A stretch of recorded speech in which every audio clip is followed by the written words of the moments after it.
you wanna play tough and wanna hate this, I'll always show up and make a statement. Hey everyone, and welcome to the All Elite Zone podcast on YouTube and Twitch. We are here for our AEW Collision live reaction. Collision should be very, very good tonight. We have a lot of good matches, a lot of different faces on Collision. We got Lance Archer. The match I'm probably most looking forward to, Lance Archer versus Darby Allin. We got a 8-man tag with FTR and LFI, returning LFI versus who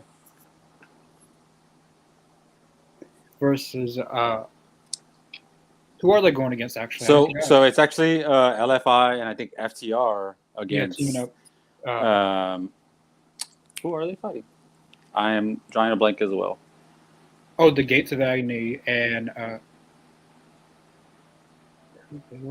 they're going against two other. It's 8-on-8. It's 4-on-4, and we got Anyway, we got Emi Sakura and Willow Nightingale, which is probably the match I am looking forward to.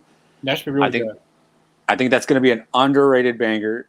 The women's usually, we only get pretty much one match a show, so that's probably one of the ones that I'm more looking forward to. So it'll be an interesting show tonight. The card isn't like completely stacked, but I believe it should be a good show. So we're going to be here doing our live reactions with you guys. Happy y'all are tuning in. Hoping y'all are tuning in. But yeah, we're catching the ending here of Jurassic Park, which is a great movie, by the way. But yeah, we're going to see what's...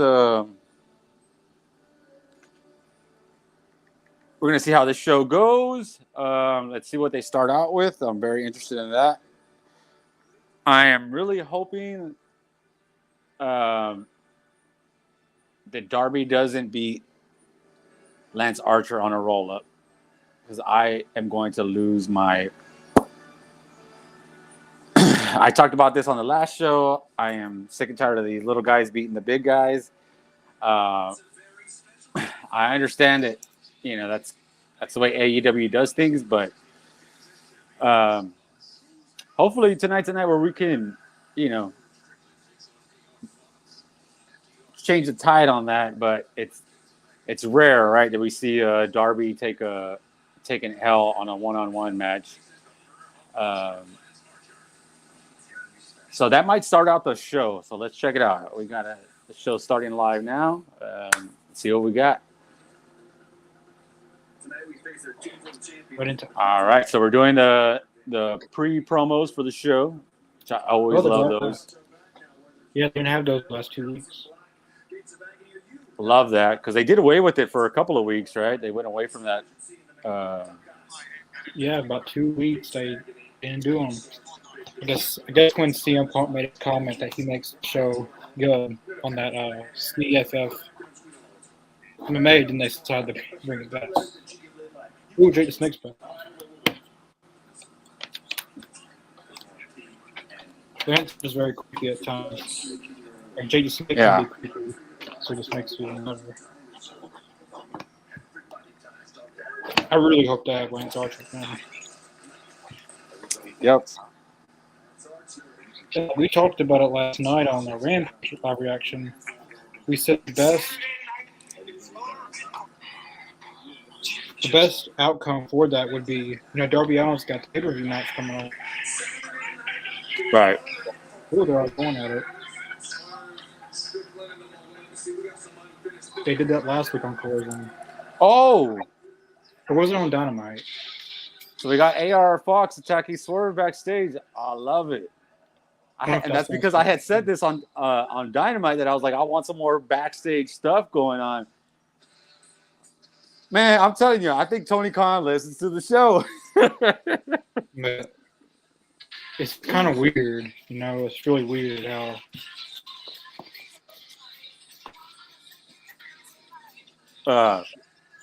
What's weird?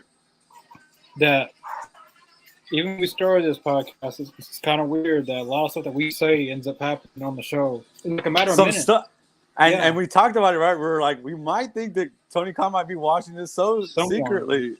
Someone, or somebody's got you know. like I remember one time that they needed to book Ruby Soho versus who Oh, was this it? is great, dude! Look at that with the works going on, and they're just going at it. This is an awesome way to start the show. This is so good. That was awesome. The way he was rolling down, and they were just going at it, and you see the works going out. Oh man, hell yeah! That's the way to start a show, man. Ooh, that was good. Yeah, you could tell that floor it's like it's hard. Like that is not. Damn.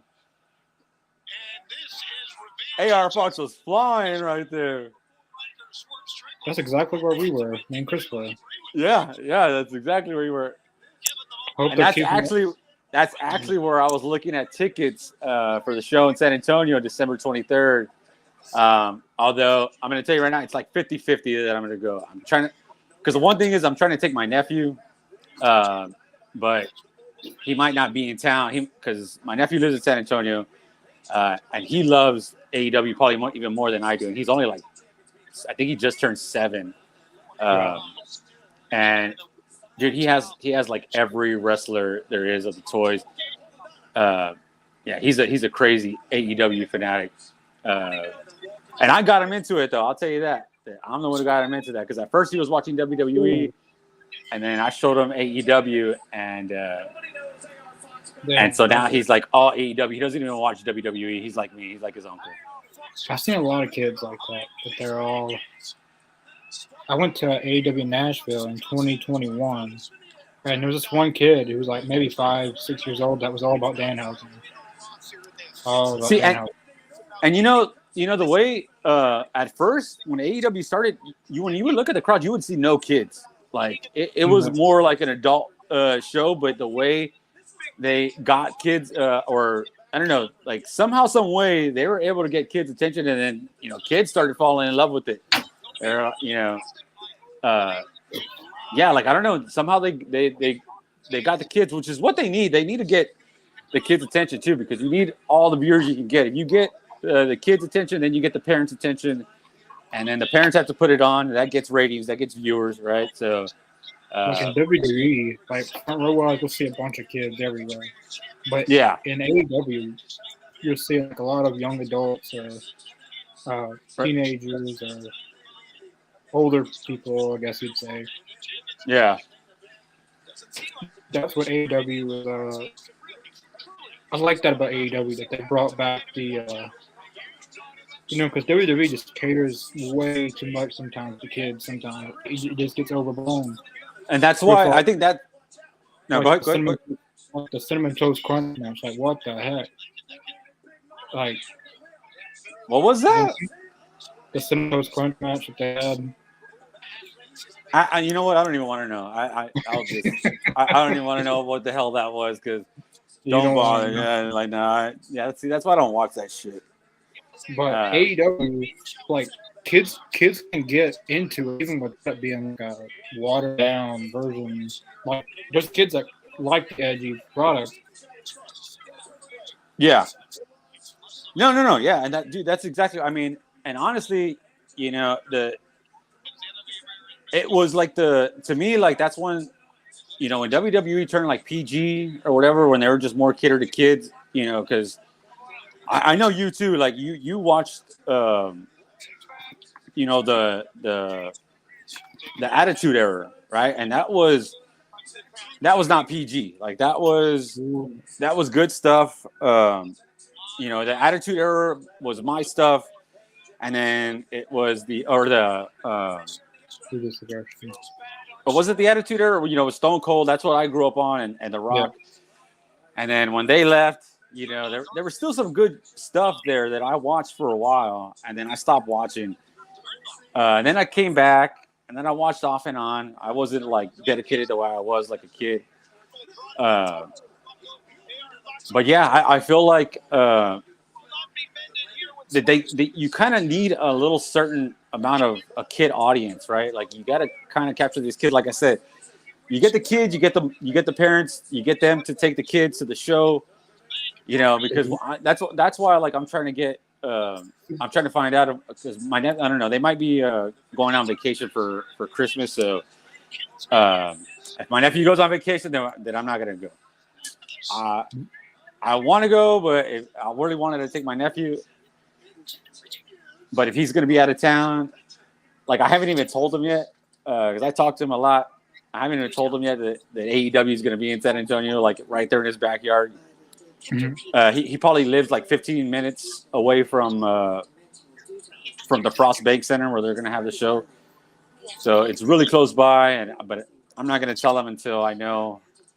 Because I talked to my sister and she was like, I don't know if we're going to be here or not. You're going to have to give it some time. So I'm going to wait on that. But we did get there is, the thing that we did, AEW did get the some kids. But if you look at this audience, you don't see no kids, right? If there is, they're not visible to see. Yeah, they're probably on other parts of the arena. Where is this at, by the way? Where are we at? Wichita. And Wichita. What is that? Kansas or what is that? Yeah, I know it said Wichita somewhere. Because I know there's a Wichita. I know there's a Wichita Falls here in Texas, but I doubt that they're there. Because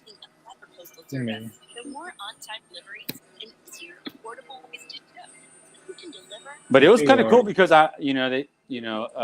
Thunder Rosa was kind of promoting the show for San Antonio. So I'm guessing, she has to be making her return there or, doing something big there because, I don't know if it's pronounced Wichita or Wichita, but Wichita, Kansas. So they're back in Kansas again? Oh, no, they were in Missouri, right, for the other one a couple of weeks ago? That was in Missouri. Okay, yeah. Yeah, they were there for Title Tuesday, and then they were there. They went there again for something else. Independence, Missouri. Which is like that. That's like the outskirts, right, of Kansas City? Yeah. They haven't been to St. Louis. I went the first time they went to St. Louis. I bought tickets and Full Gear was supposed to be there. And then, because of the UFC, they ended up moving it the next weekend. And then St. Louis still got a pay-per-view. And Tony, if you're watching, you're on record. You said, before the show started, you promised. You got on your knees and you promised St. Louis a pay-per-view. Which I hope you deliver on that. Eventually one day. So it was good in St. Louis?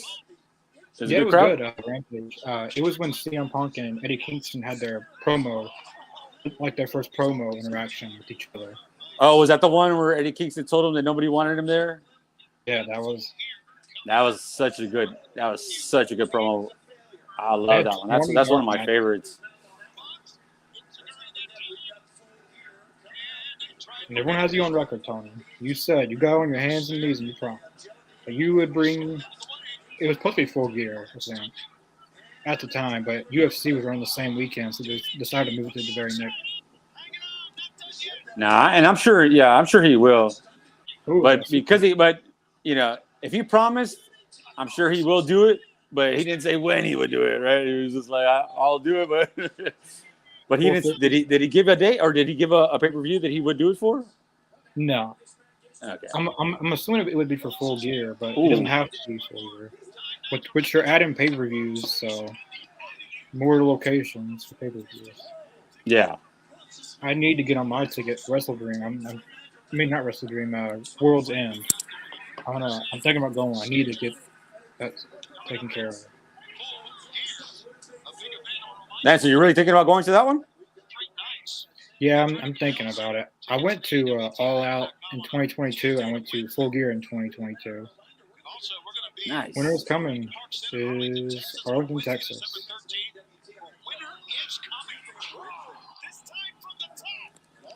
Final battle, Arlington, Texas.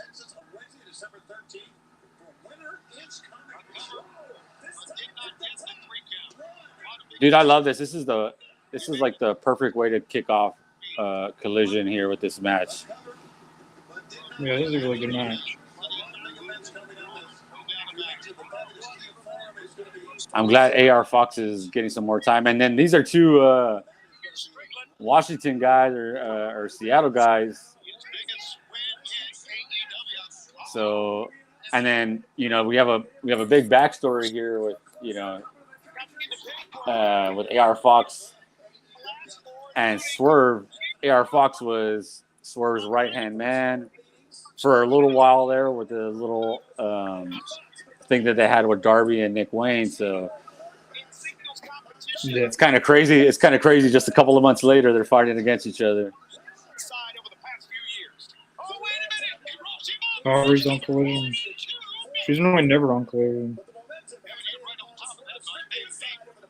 But that's the thing. Like, I'm glad that they're doing that stuff. They're not keeping certain people on certain shows. Like, yeah, we don't need to do a whole SmackDown and Raw type of deal. I like when everybody can just be everywhere, because it keeps it, it keeps it more exciting, so that I mean, that you don't know, right? I was about to say that you do know who's going to be. No, well, if everybody's everywhere, and you don't know what's going to be on the show. That was a quick match. It wasn't too. It was pretty. It was okay. Like, what is that? Like 12 minutes? I personally liked when they had the soft brand split, because guys like Miro and Andrade and House of Black. So this is true. So this is that is true. So I don't mind like certain guys being on certain shows, right? Because I think like for me, like Thunder Rosa, like I love Thunder Rosa, and she's always been advertised on Collision. And I wouldn't mind if she was only on Collision. Like I wouldn't be mad at that if she's never on. They've kind of stopped doing that. Like Miro and a lot of them haven't been wrestling much. Oh, FTR. We're gonna do the next match already. Oh, they said the main event. So why do this? I guess just to the main event. They need LFI. I feel like the lights are going to go black.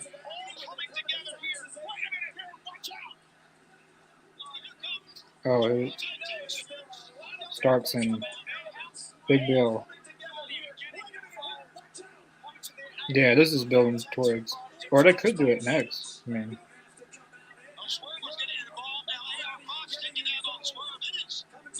Does Big Bill wrestle like that in jeans? I can't remember. Is he wrestling in jeans? Yeah, most of the time he does. And very tight ones. I don't know how these guys do that. That is just insane. Like I don't know how that is comfortable at all.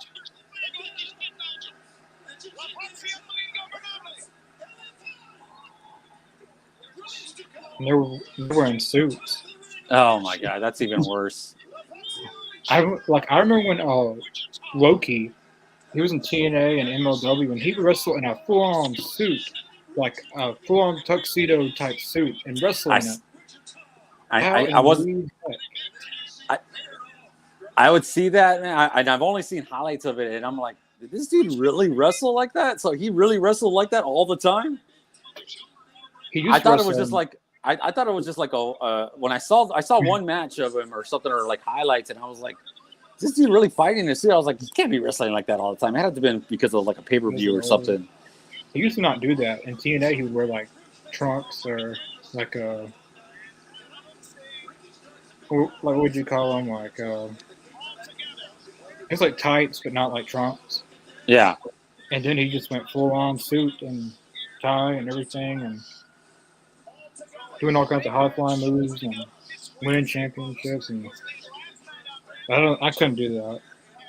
Dude, I mean, and like I saw earlier too, like the women wrestling over there in Saudi Arabia for the crown jewel, and they are just like head to toe, like that is so ridiculous. Like I cannot believe that WWE would be okay with them doing shit like that. But I guess like CM Punk said, that Saudi blood money, they're okay with it. That's all they care about.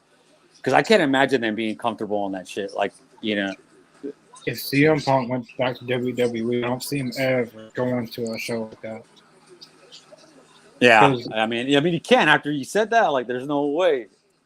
I remember when half the roster got stuck there the first time they went, and Vince McMahon and a bunch of others got to fly back, and they were stuck. Did they what? They never stopped. Like when one of the times that they went to Saudi Arabia, I believe it was one of their first times going, and half the roster got stuck there, like more time than they were supposed to be. Oh, I think I heard about that. Yeah. And Vince McMahon and everyone else got to fly back to the U.S., and everyone else was stuck. He just left them all there. It was a bunch of them. And then I think they were going to Monday Night Raw, right? So half of the roster like wasn't available or something like that. Yeah, I remember. And then they had a bunch of NXT, like they had Adam Cole and Triple A H. bunch of people. Yeah, a bunch of people came up. Yeah, I remember there was that. One picture you can probably find with the Street Profits, man. Angelo Dawkins, his face said it all. Hey, so what? I forgot what had happened. Was it weather or what was it? I forgot. I have no idea. But they could have flown him back because how did Vince McMahon get back? Well, Vince probably proved private. He probably got a private jet. He probably had, or yeah, because I mean, Vince has to have a private jet, right? Yeah, I'm sure he's got. And he just left everybody else over there. Like that's messed up. Because I remember seeing that, and I forgot what it was. Something had happened. I don't know if it was I don't know if the plane. Like I think there might have been a malfunction on the plane or something. Vince Carroll let some of them ride in his plane. Yeah. Vince didn't give a shit. Vince was like, I'm gone. He could at least have sucked. I don't know how many people was left. It was a bunch of them though. But I know Matt Cardona, Zack Ryder. Everyone else got to go home, but he was there for an extra week. Like he was the last one there, and he still got stuck there. That's terrible.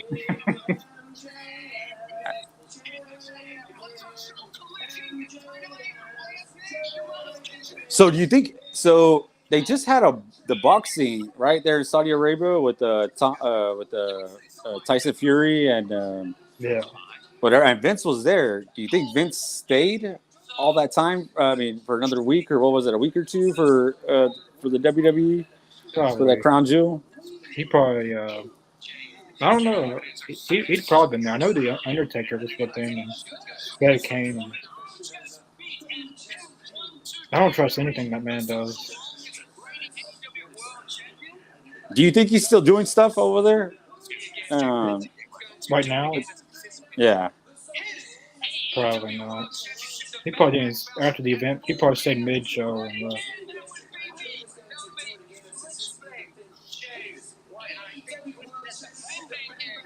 So what is this here that we're watching? What is this?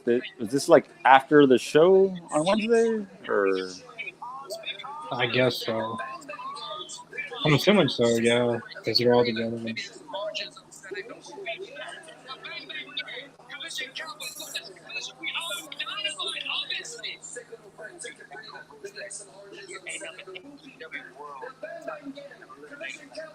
were there.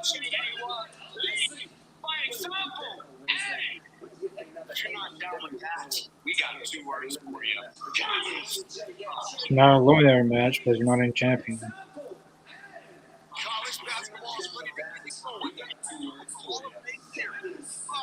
You have to actually be champion to have a title match. It'd be something if Jay White defended the belt and lost, and then and then the person who wins doesn't even win really anything. wait, so who's he gonna fight? I don't know. I don't know if he's meeting MJF and Daniel Garcia on Wednesday, or if he's having a match, or. So I'm gonna tell you something. I am crazy excited about that match. I think Daniel Garcia is gonna show out because he normally does, right? I think every time Daniel Garcia gets put in the spotlight, and of course, you see, I had to see it on Twitter. There's no build up. What is going on? I thought he was gonna, I thought Daniel Garcia was going to do this, do that, and then all of a sudden he's fighting for the belt with no build. I'm like, oh my god, it's never ending, right? Like this discourse of people just they don't know how to like stop complaining about like, dude, it's gonna be a good match. Like just think about that. Just think we're gonna have a good match. It's on a Dynamite. Like you cannot. Dude, like you cannot build up every single like just be happy that Max is defending the belt on a regular show on a Dynamite, and it's probably going to be an absolute banger. It's going to be a hell of a match. I already know that because both of them are hell of a wrestlers, and we're just going to get some good wrestling. We might even get some good sports entertainment when we see Daniel Garcia do the dance, and then I think Max might end up like mimicking him or something. We might get some good sports entertainment in that too. So we just need to calm down with all that build up and crap. Just enjoy wrestling, man. Just watch what's put out there, and if you don't like it, don't watch. Stop. I know we talked about it last night, and he said that he hasn't had a singles match in 9 months, and he beats Trent, who really doesn't win a lot, and then he gets the title shot. That just doesn't make sense because the wins and losses used to matter in AEW. That's what I like. Yeah. That's what I liked about the alternative version of AEW. When they had the wins losses record, the ranking system. Yeah, that was good. I like that, man. That was cool. Because Daniel Garcia should at least have to get a few more wins, like at least 3, 4, 5 straight wins. Because for this one, I feel like Tony is because Daniel Garcia was going up there, right? And then all of a sudden, when Jericho left, he kind of dropped down. And I think this is something to put him back up there and just have like a really good match with MJF and show that he's like top caliber material. And then, and then roll from there because, he's not going to beat MJF, but just put on a really good match with MJF. Why not? I mean, because if we do the ranking system, I mean, I don't know how we would. I wouldn't even know how the rankings are going right now. I don't know if anybody's keeping up with that or whatnot. But I'm okay with it just because it's going to bring Daniel Garcia back up there into the spotlight when he dropped down. When he was already up there, like if he would have joined, the BCC at one point and get away from that stupid. Yeah, he shouldn't have agreed to go back to Jericho. Yeah, I won't have done it. Exactly. That's he should have stayed the course with Bryan Danielson and go. And originally he Daniel Danielson wanted Daniel Garcia, but Jericho wanted Daniel Garcia, and they said, okay, you want okay, we'll give you, and then they took Yuta instead. But just think about what would have happened. I wouldn't have agreed to that if I was Garcia. I wouldn't have done that. I would have fought it too. I would have been like, nah, man, let me go to the BCC. I know you're trying to be respectful to Jericho, but I mean, pushes like that don't come all the time. I mean, you got to take the opportunities you get and run with it. Seriously, dude. I mean, like that type of spotlight, and that How did Luke Gallows and Carl Anderson get to Collision? Is that what he said? I didn't even hear it. Nigel McGuinness said that. He said, how did Luke Gallows and Carl Anderson get in Collision?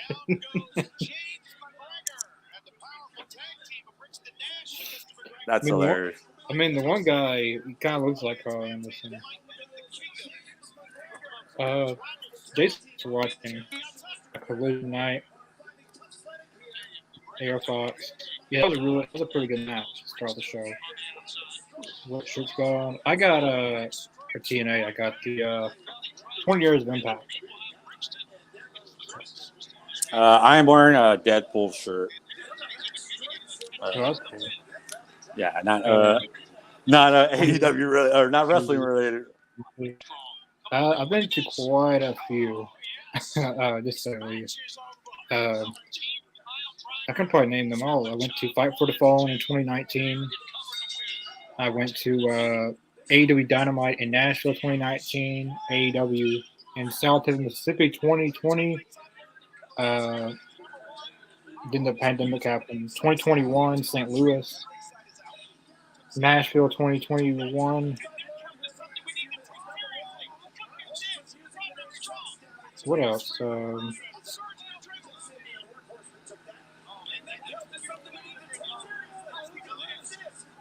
Rampage in St. Louis. I mean, in Chicago. All Out. Rampage in New Jersey. Full Gear. Two House Rules. A Collision. Two more Dynamite. Connor, he said how many? Just give or take how many? I've probably been to at least. I already lost count. You already named so many. I was trying to count. I was like, I've been to at least 15, 16 shows. AEW. That's crazy. I've been to a lot.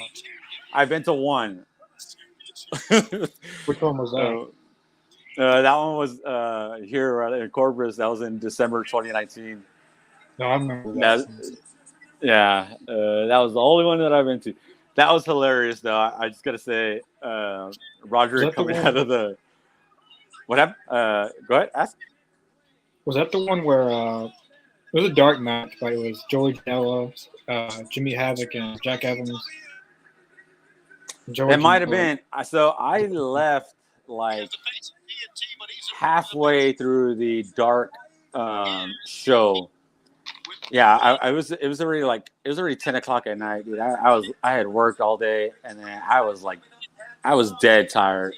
I went with my dad, and even my dad was like, he saw me like kind of like drifting off, like I was like kind of going to sleep. He's like, "All right, let's go." I was like, "All right, yeah, let's go." It was like 10 o'clock at night, and I'm telling you, I had worked all. I was dead tired. But there were some good dark matches. The Lucha Bros fought Hangman and Kenny Omega tag team match. The main event was Chris Jericho and Jungle Boy. That was the main event. Chris Jericho and Jungle Boy. Yeah, and Jericho was the champ, and Jungle Boy was fighting for the belt. Or if he had beat him, he was going to get a shot at the belt or something like that. So Jungle Boy had to beat Jericho within like 15 minutes or something like that, or 10 minutes. There was like a time limit on when he had to beat him.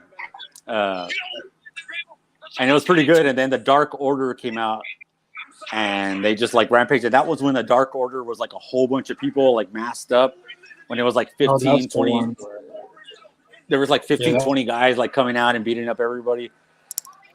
Is that the one where the Dustin Rhodes situation and? Nah, I don't remember Dustin coming out, but I know the show came here because of Cody.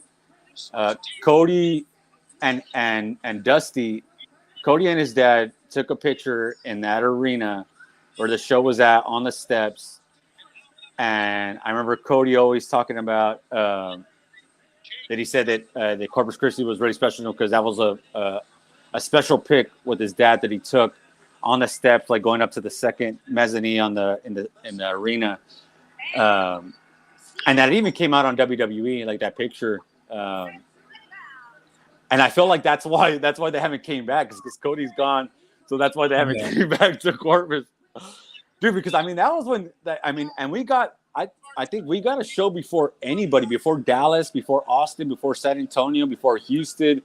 Like they came here first, which like blew my mind. When they came here, when they announced it, when it came out on my TV, I was like, "What?" I was like, "They're coming here!" Out of all the places they could go, I was like, "They're coming here!" It was crazy. But yeah, they haven't been back since. That was 2019 December, and they haven't been back since.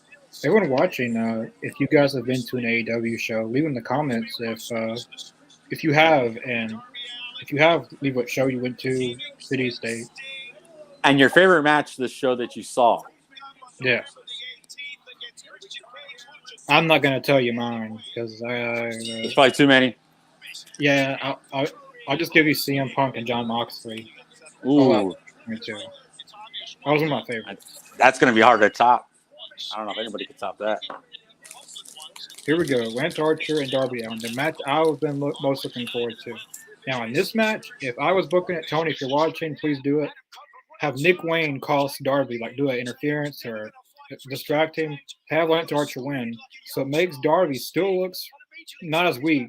He got distracted, and it makes Lance Archer look good. I like that. I like that a lot. No one goes down. No one looks. No one gets buried. No one. Nothing.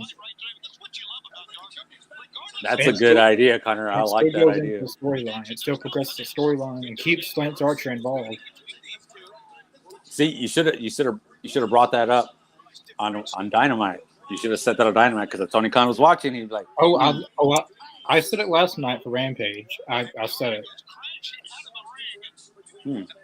So we'll see. Lance Archer's one of my favorites. Love Lance Archer, man. I love Lance Archer. His matches with Cody and Hangman and Moxley. Yeah, some of those were some of the best AEW matches, like hardcore wise. Yeah. And you know the one thing too that I love about Lance Archer is that that when he wrestles in New Japan,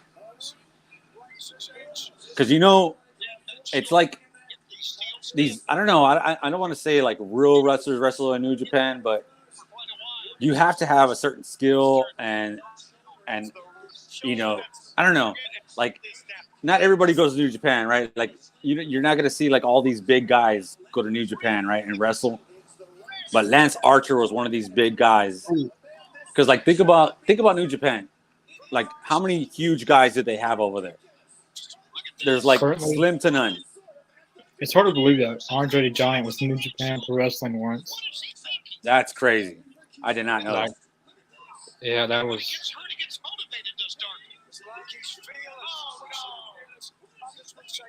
But yeah, the only guy I can think of is Ishii.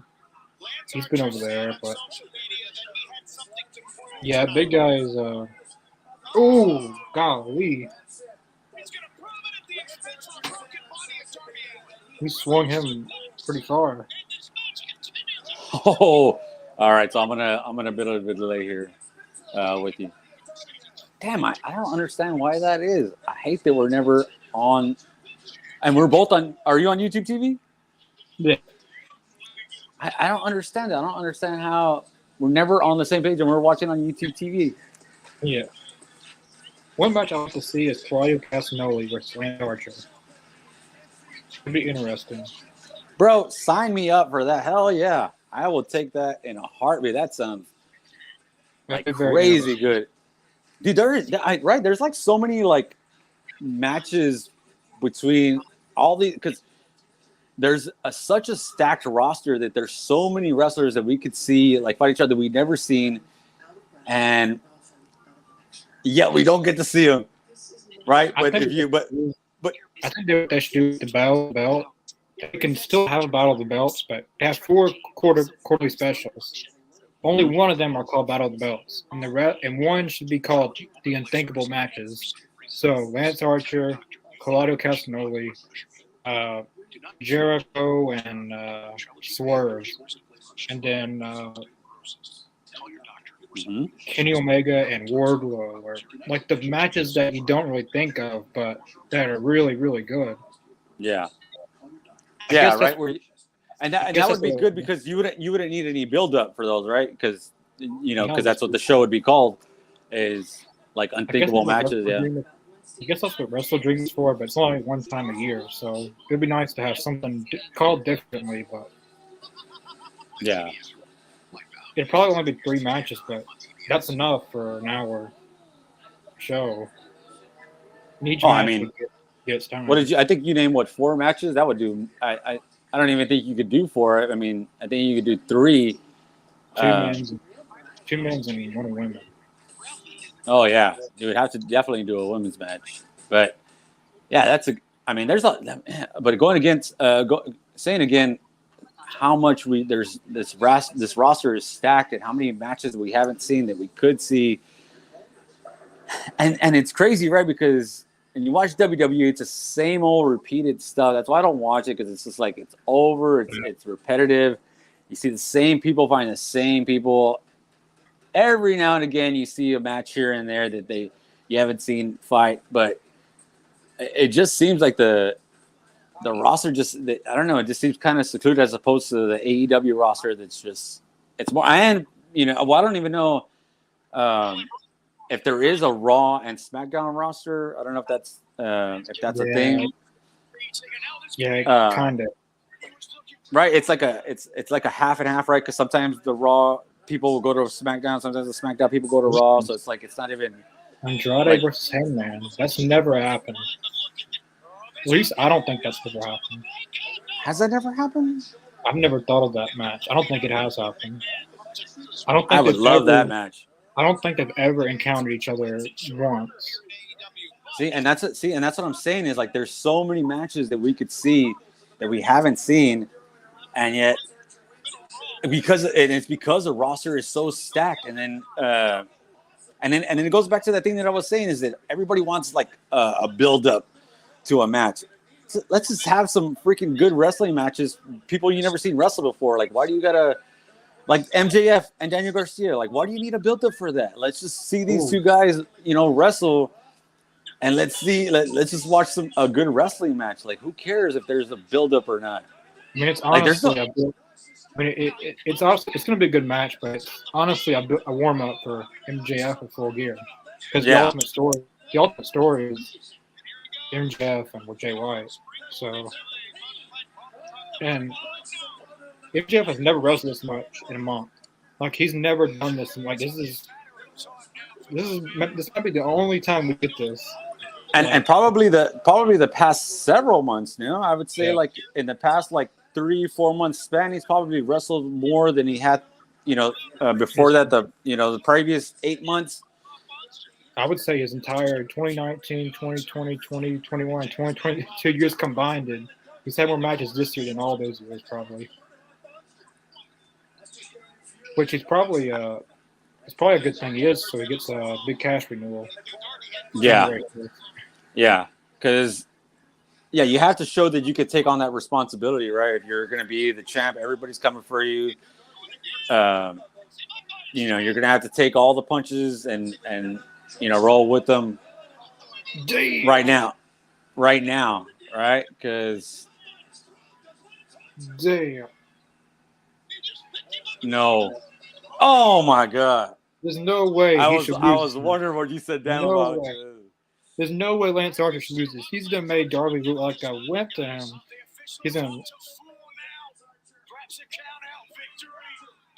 What's Jake the Snake gonna do? I forgot Jake the Snake was even out there. He doesn't. What are you doing, bro? You don't need to do nothing. Leave that shit alone. He didn't do anything. He just picked up a skateboard and was gonna move it out of the way. Well, he doesn't need to be out there. That's so. Next time, bring a snake out and scare the hell out of everybody. I can't remember the last time he brought a snake out. Hell no. The snake would probably bite his ass and kill him. Mm-hmm. There's a special kind of snakes he gets.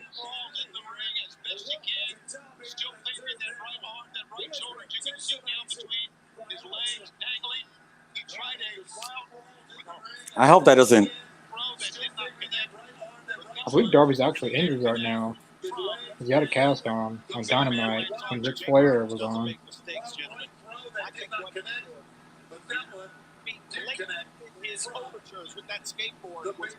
Oh, another good one. Lance Archer and Kenny Omega.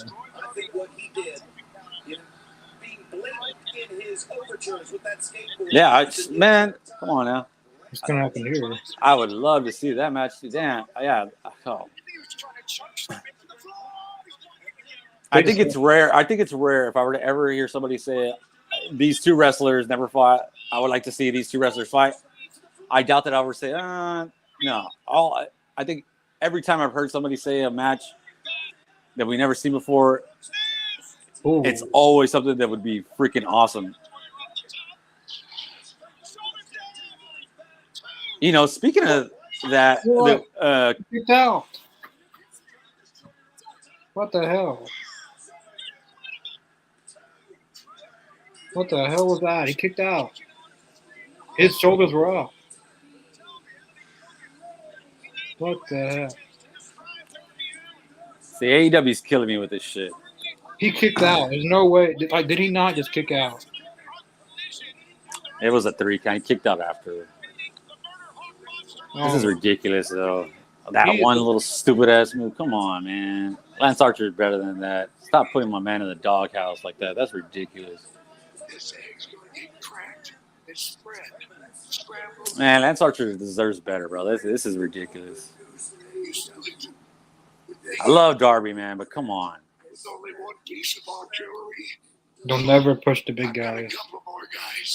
Let me introduce them to you. What is this? Come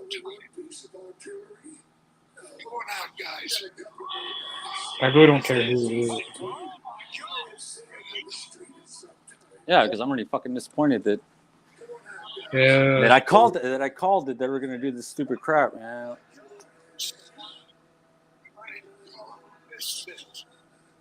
Oh, okay. I love the Righteous though. Get the job done. So why don't you get ready to go right straight to hell?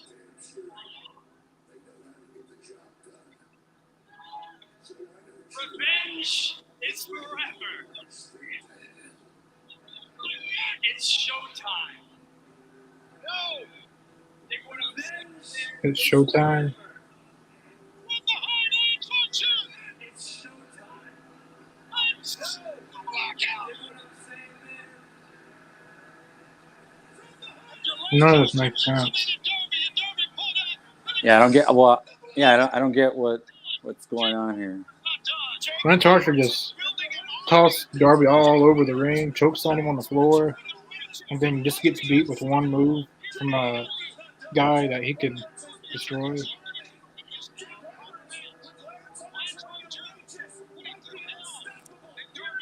Like, I don't get it. What's the point of that? Why? I don't want to see Lance Archer with these guys. He doesn't. He's fine on his own. I mean, he doesn't need them. Yeah, exactly. He doesn't need them. He doesn't even need Jake the Snake Roberts. Yeah, exactly. Yeah, he doesn't need Jake the Snake either. Jake the Snake's. I don't know, man. This is. I don't like that at all. I'm kind of bummed out now. I kind of seen it coming. Yeah, well, I mean, we talked about it on Dynamite last week that we knew kind of this shit was going to happen. But I'll be right back. All right. First of all, you don't need to be thanking me because I didn't do any of this for you. I did it for Willow because I always have Willow's back. And tonight, good luck out there. Oh, thank you. Oh. I have your back too. Oh, I know. We're all friends. We're all friends, right, Lexi? Friends. All of us. The acclaimed 69-day championship celebration. 69-day celebration as trio champion. Stay right where you are on TNT. There's really no one in the trios division that can face the House of Black's involved in another feud. Orange Cassidy best friends can't because Orange is going for the national championship. They've broken up the other trios. LFI is going with the other feud. So they really don't have anyone. And they can't do Death Triangle because two of them's injured. The Good Dark Order, I guess, and Every day, claimed. thousands of kids may miss school because they lack access to clean clothes. But with this cycle, Hardy's and Isaiah Whirlpool will Cassidy. help end that cycle because Care Counts by Whirlpool is putting washers and dryers in schools. Learn more at whirlpool.com. Fly makes it easy to create a holiday card that pops with options like double thick cardstock, foil accents. They'll even address your cards for you. Get 40% off everything with code CARDS40 at Shutterfly. With Gatsby Metallics, I don't just stand out, I shine. Pastel or bold, I decide.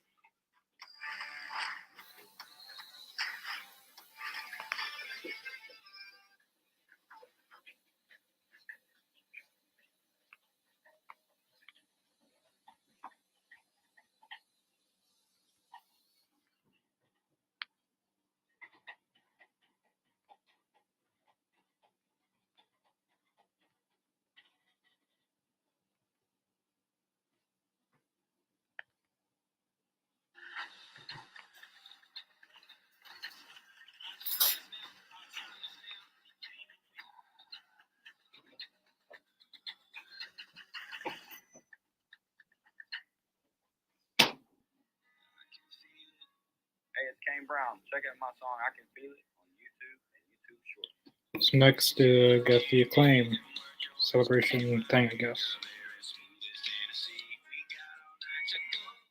I guess for trios, I could do. I don't want to see it, but When you add NBA League Pass and watch live out-of-market games with replays, highlights, and more. Jeff Jarrett, Jay Lethal, and Saddam Singh, I guess, but I don't want to see that.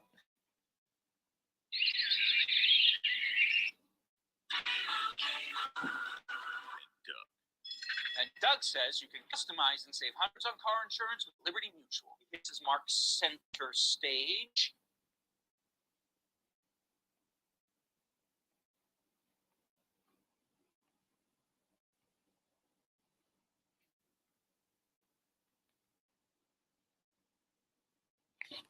I'll be back.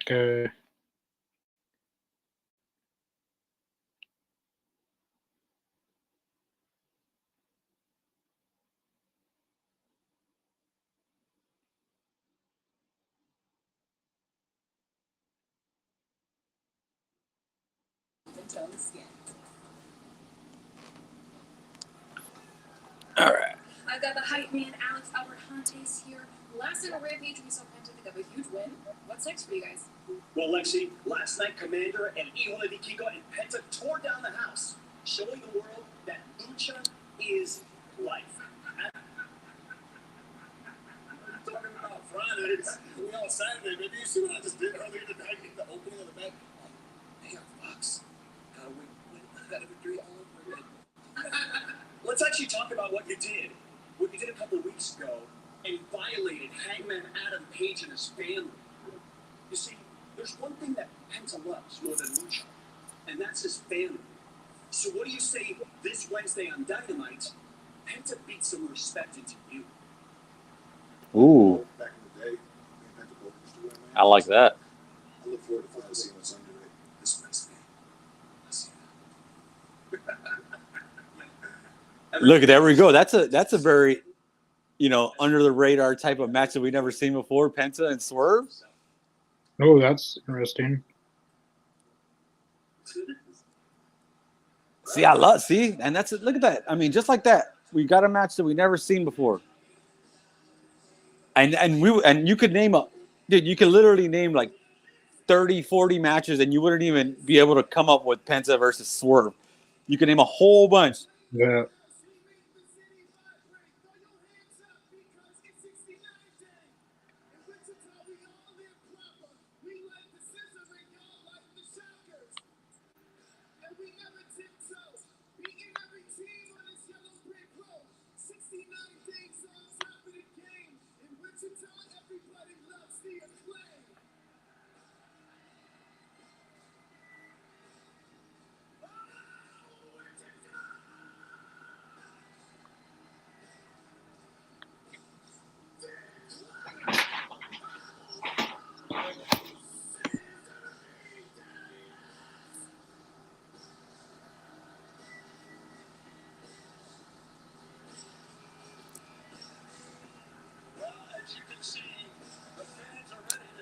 So I don't know how I don't know. I don't know where I'm at with the Acclaim. I don't know. Kind of feel like I'm done with it, but because I don't like this. So 69 days, really? Like, this is kind of dumb. Like 69 days, really? Yeah, they're still running 69 days.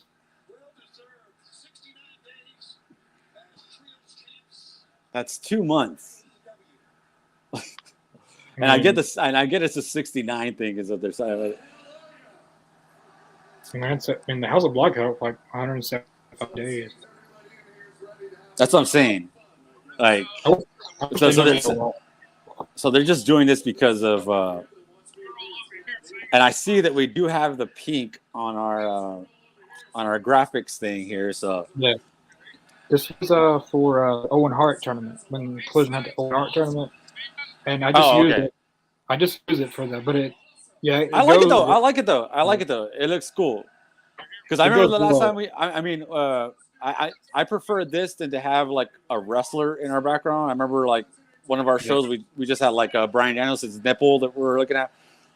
This is way better. Sometimes artwork doesn't come in time, so you have to go with what you get. So yeah, I got you. Yeah, but no, I like this one. oh, that's kind of cool. That's a lot of streamers. Yeah. The poor guys that got to clean all that up. The ground crew got to come and clean all that up. And just in a few seconds, they got cleaned up. Like 30 seconds, all that's got to be out of the room. So I was talking, like, is there going to be a trios to interrupt them or something to set up a match? Has to be. Because I don't really know. I don't know really who could do anything. I guess Jeff Jarrett, Jay Lethal, and I don't want to see that at all. But I can't think of anyone. Dark Order, maybe. Because everyone else is in either storylines or injured. They can't do Death Triangle. House of Black's no storyline. LSI is in another storyline. The Elites, they really can't do the Elite right now. Yeah, damn. Yeah, so I'm stumped here. Like, who can? They already did 2.0 and Daniel Garcia. They could do it again, I guess. But that is the thing. And that is the thing, right? With the trios is that you have. I mean, it's 3 people, right? I mean, MJF.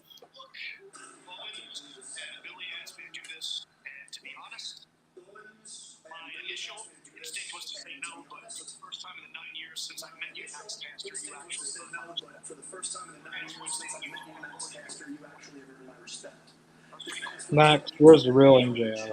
This isn't you. You've been possessed by niceness. yeah, I'm kind of. I don't really like babyface MJF. I fell in love with MJF because he was a heel. Because I'm a heel. I prefer heels over baby faces. And yeah, I don't really care too much for babyface MJF. The hell? What the hell? What? Why? What did you say?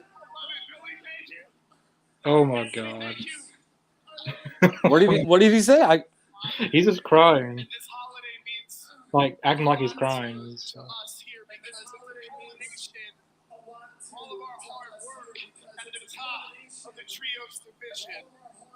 There's not much of a division, I like to say. I mean, I guess right? Because I mean, who is there? There's the Elite, the Gates of Agony, House of Black. I mean, maybe they could do Brian Cage and the Embassy, maybe. But they're the ROH. Well, that's why I said. Well, that's why I said right. The Gates of Agony, right? That's him. Yeah. Mobile Embassy. I mean, maybe the Hardys with. Isaiah Class. Yeah, that could do that. Is it Brother Zay? No. Yeah. But then that's 2 baby faces, which you normally don't do. I hate to say it, but the only 2 teams is Dark Order or. In the Dark Order. It's Double J. Oh, yeah, you got that. Yeah. That's the only thing I can think of. There's got to be someone I'm overlooking. Yeah, now we're missing somebody. Can y'all help us out? If y'all anyone in the comments. If you guys know any heel trios teams. Or even somebody y'all would like to see. How about that? Even tell us that somebody, give us something. Because I'm stumped here. Because somebody has to come in and interrupt him.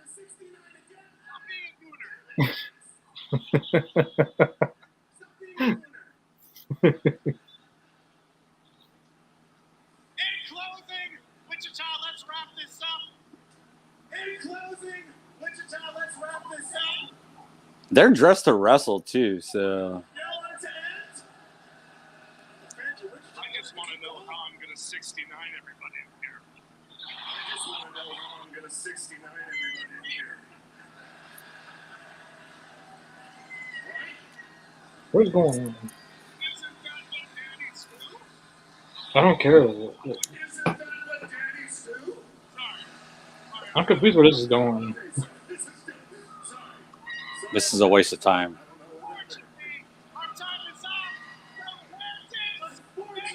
That was a waste of time.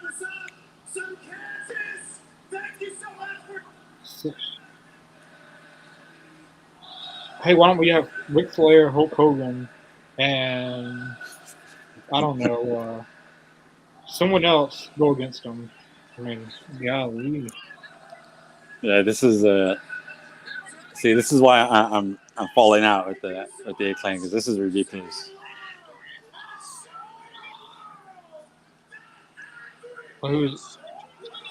Yeah, I guess. Yeah, Oh, what do we got? I wouldn't book this, but okay. Yeah, it's something. Oh, yes. Okay, there we go. All Well, right, yes, I will definitely take this. Dalton Castle and the boys. Hell yeah. the I love the boys got new masks.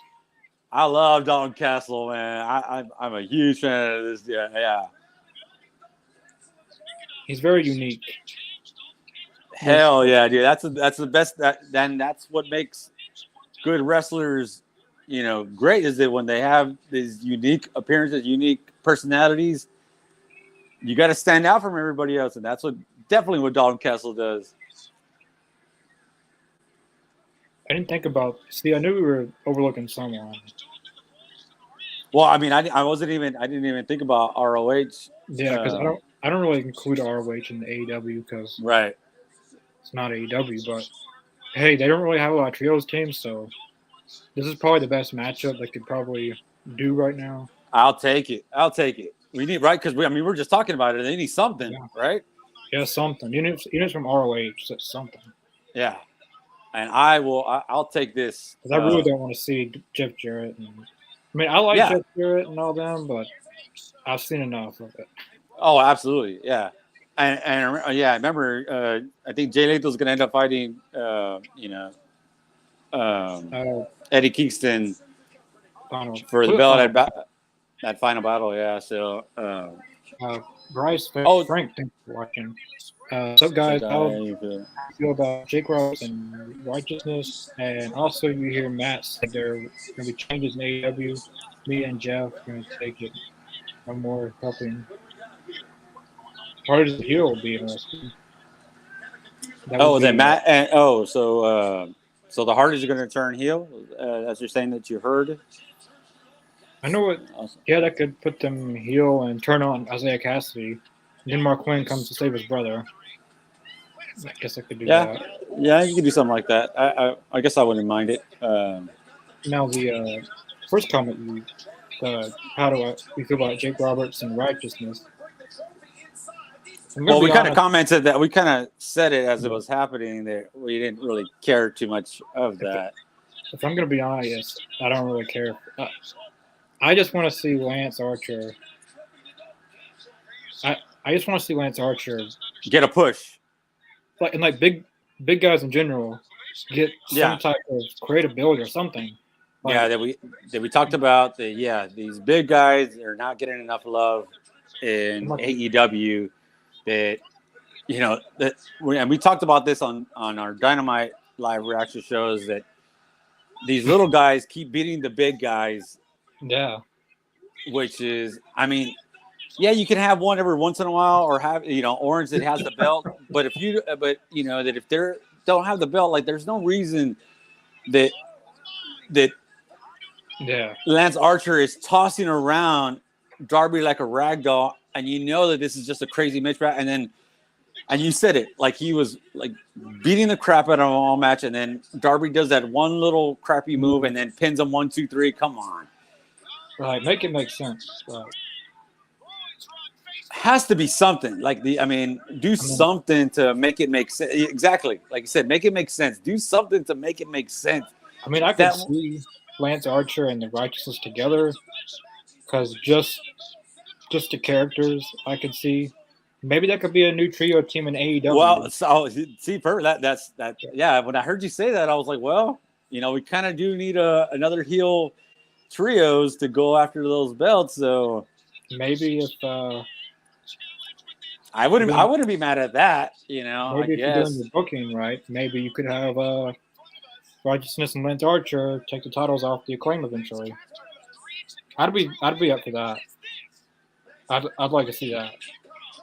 But I mean, why not, right? I mean, like we just said, we don't have enough heel trios. it's either they or it's a lot of people. And then the thing is too is that at that heel trios would be something that would be believable that you could take it off of them, because Lance Archer and those are two huge guys.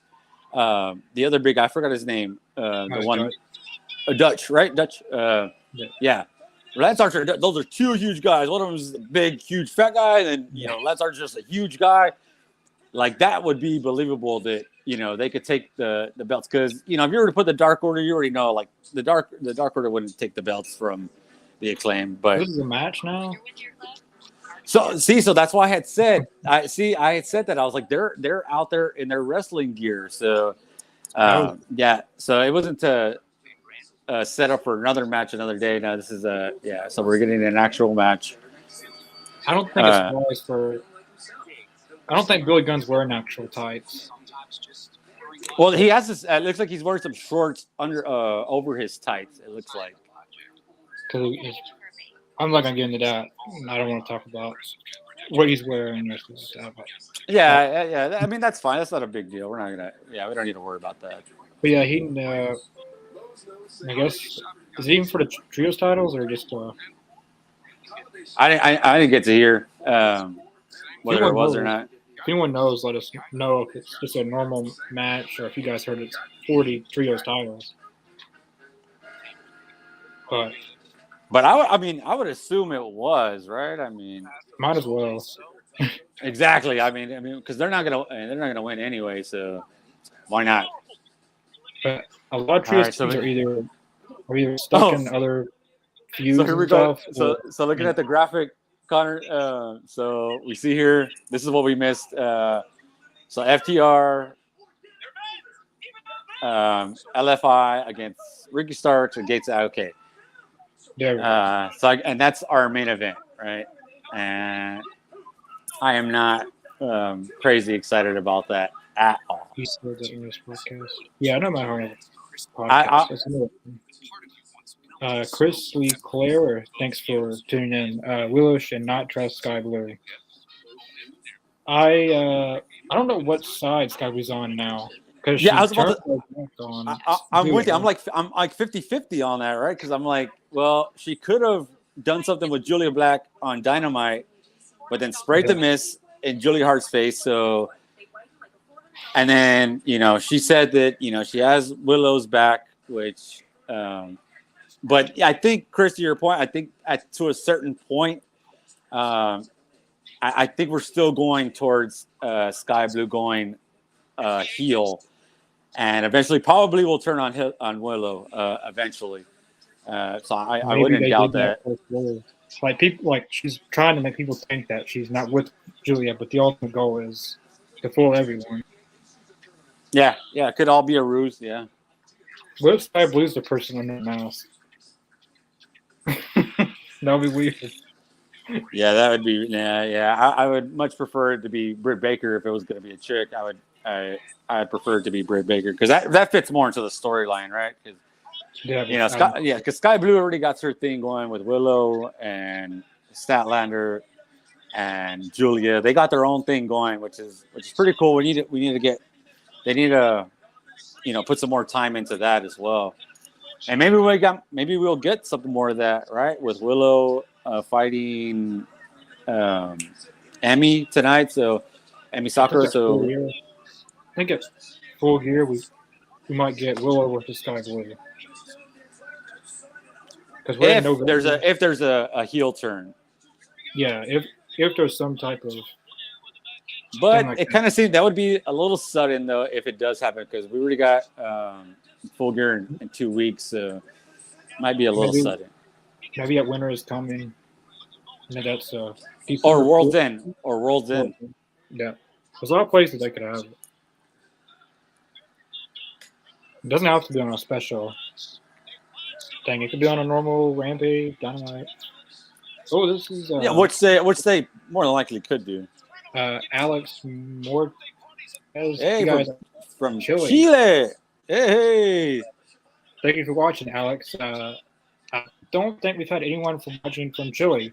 In your Twitch, you're coming from Twitch. We appreciate that. We don't really get many Twitch comments. This is true. Yeah, I love when we get people on Twitch. That's really cool. And when we do, normally it's people that spam stuff and people who just want to put vulgar stuff in the chat. But here and now and then we come across some good ones like you that come along and watch. So definitely appreciate you.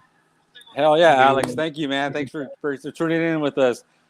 And as a matter of fact, too, Connor, yesterday I did tune in on Twitch for a little bit with you and Mr. Jacobs, which y'all put on a really good show, by the way. Yep, I enjoyed it. That was a good show last night that y'all did, and y'all had a good rampage to go off of also. Yeah, that was a really good episode. If you wasn't watch Rampage, that triple threat match was really, really good. Yeah, Penta Commander and El Viking. That was really good.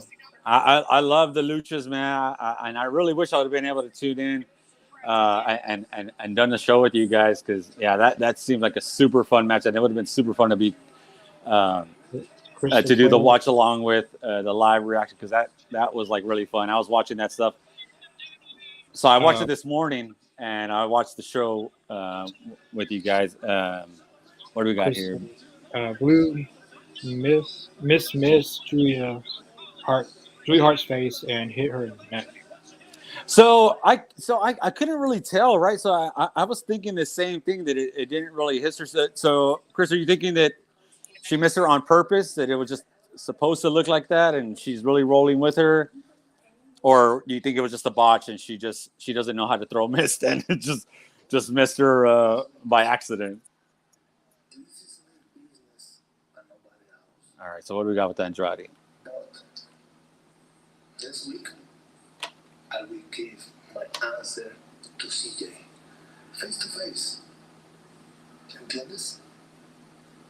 CJ, nos vemos la próxima semana.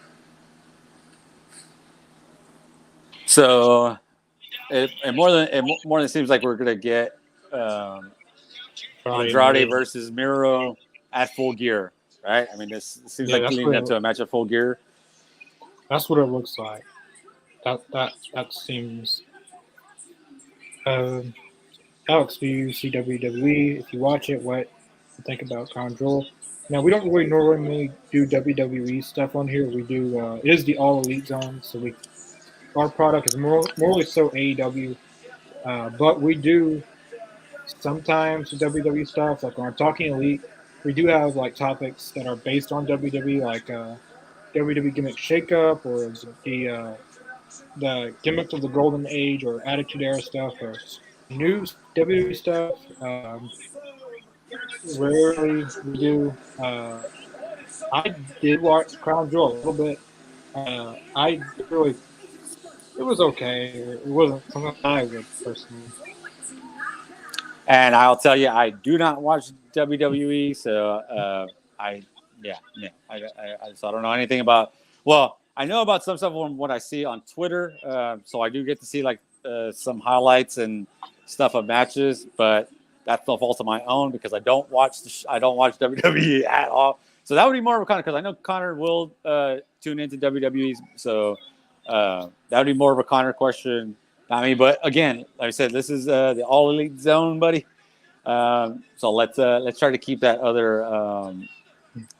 other place not for this show. Like I said, we do other shows, the All Elite, Talking the Elite, and we do WWE stuff. We did what was it, Connor? The Halloween thing where we talked about the scariest gimmicks, scariest characters, and that was pretty much all WWE because that was all before. So we do WWE stuff, but just not live like right now stuff. We do mostly past stuff. Just to answer your question. I know we don't. I got back into WWE a little bit, and I watched for like 2 weeks, and that was it. Like I still know what's going on, and I still keep up with it, but I don't watch it like I do AEW. Like I don't just sit there and watch Raw for 3 hours. Like I watch, like like what I'll do is I'll watch the first hour, then I get busy doing something else, and then I'll come back for the main event. I'll be, and then SmackDown. I normally just don't even ever watch. See, and that's what, yeah, like Raw. I remember I would do that for Raw. Like I would watch the opening, but that was when there's no football. When there's no football season. So like in the summer and stuff, I would definitely do that. I would watch the beginning because there's nothing else going on Monday nights if I'm home and I get to watch it, I will watch the beginning. But then after that, I'm tuning out. And then if I remember to go back and watch the ending, that's what I would do. But now with sports going on, there's just too much going on. I watch too much other stuff, too much other sports, to be honest. I will And say, even AEW is getting a little difficult for me to watch right now too. So just there's because there's so much stuff going on right now. But I love to do the show, so I feel like I have an obligation to watch the show because I could be watching college football right now and some Rangers hockey, but I want to see what's going on. Also, I need to keep up with it. I have to keep up with what's going on. So, no better way to do it than watching it live. Because if I don't watch it live, it's hard for me to go back and watch it because I see all the highlights on Twitter and I'm just like, I'm like, oh man, I already saw everything. Like, I even try to like skip stuff because I'll see like, oh, they're talking about the man and what happened, and I like that. I did something really regrettable. It was the first episode of Collision, and I'm a big CM Punk fan. I missed my grandmother's 70th birthday to watch the first episode of AEW Collision. I did that because I did not want to watch it taped, and then I didn't want to miss the birthday, so I was just locked in. Like what do I do? But I Well, did it. It's a regrettable thing, but I understand that it's not the same live. And with CM Punk's return back to AEW, like you're not going to get that same experience watching it tape. You're just not. But I will never do that again, probably. Yeah, it's tough, man. Because if you're on your phone and 80, when my grandmother turns 80, I'll be there for sure. Hopefully, she's not watching this. Just tell her you're sorry. Yeah, he's sorry, Grandma. Connor said he's sorry. All right. We've been over that a lot. Hey, but your grandma, but if I'm not mistaken, your grandma loves AEW as well, right? Yeah, she. So I'm assuming she would forgive you. She'll forgive you. I think she'll be okay. She's taken, besides some of the shows I flew to, she's taken me the majority of the wrestling I've went to in my life. Took me about everything. That's awesome. I don't know.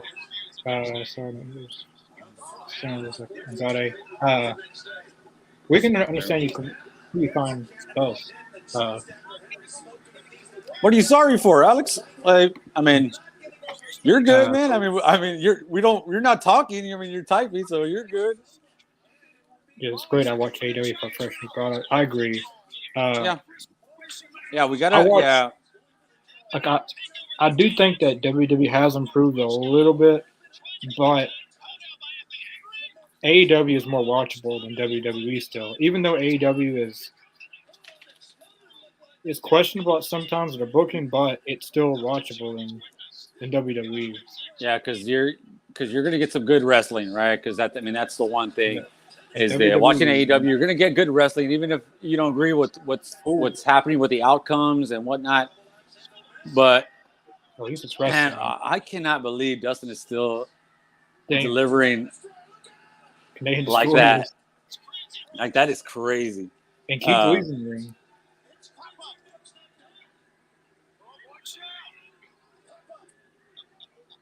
Oh, it's good to see Keith Lee. Yeah, Devin, Keith Lee. This is crazy that Keith Lee is. Let Keith Lee get on top. Do a 450 splash. This was a nice little surprise match. Yeah, that wasn't advertised. That was on the whim, and Hey, a new trio team. I don't know what you call these three guys, but I don't know. Make something out of it. I mean, you don't have many trios teams, so. you got to do something with Keith Lee, man. And like this could be it. You know, that doesn't mean you have to And win trio titles, but and Mark Briscoe said he was never going to do tag team, but he never said he was going to never do trios. if you win the So, trios championships in AEW, the Briscoes and Eddie Kingston have been good trios champions. oh But yeah, I believe there's 3 Briscoes actually. But I don't think the one wrestles. If he does, he can make it bigger. Up next, Will Gavin. He's doing stuff up. dude. So they're definitely Missouri. I just saw that sign and said, or wait.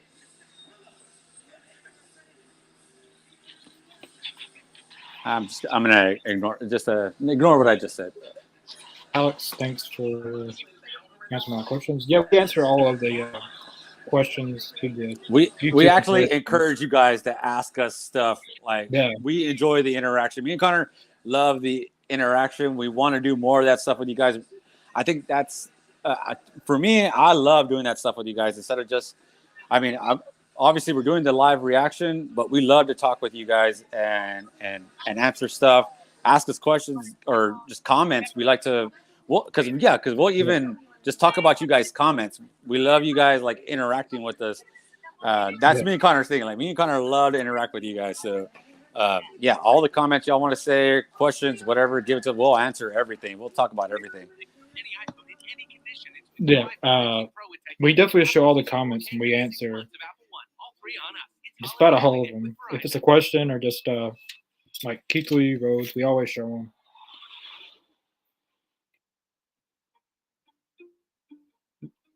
I like that. I like that little surprise match because we haven't seen Dustin Rose and Keith Lee in a while. So, which they teamed up a little bit on Rampage, Dustin Rose and Keith Lee. Oh, that's right. They did do like a little tag team thing for a little while. Yeah, that's right. Yeah. What the heck? I don't mind that at all. That was weird. So, Alex, have you just seen? I don't know if you're a new listener, but we got our little ticker down at the bottom. We're going to be interviewing Brandon Cutler on November 11th, as you can see down at the bottom. That's going to be really fun. Brandon Cutler got some stuff going on right now with. I'll be right back. Go for it. He got some stuff going on with Colt Cabana, which is pretty cool. And then if you have any questions, Alex, that you want to ask Colt Cabana, you can send them to us, and we'll ask them on the air live, while we're doing the show. Yeah, thanks, man. Thanks for coming in. Thanks for tuning in, Alex. Appreciate it. From Chile. Awesome, man. Thank you. I appreciate you coming in and make sure you're with us, man. We're always going to be here Wednesdays, Fridays, and Saturdays, live reactions. We're not going anywhere. And like I said, we got that interview coming up with Brandon Cutler. If you got any questions for him, and all of you guys at home, if you have any questions for Brandon Cutler, we will do our best to ask as many as we can. But yeah, that interview with Brandon Cutler should be fun. I know I got a bunch of stuff to ask him, but I know there's things that I want to ask him, but I won't ask, right? Because there's just some things that probably shouldn't be asked, and so we'll try to keep it professional because Brandon is taking time out of a busy schedule to answer our questions. So let's, if you do want to ask a question, just make sure it's professional. We'll do our best to make sure that we ask them. Well, Connor will do that. Connor will make sure that he does that. But yeah, Alex coming in from Chile on Twitch, by the way. We don't get a lot Twitch viewers. And Mark Briscoe's going a little crazy. Pretty normal. Right? All right. So this is my match that I've been looking forward to is Emi Sakura and Willow Nightingale. I think this is going to be a really good match. I love Emi. I love Willow. So I think this is going to be a really good match.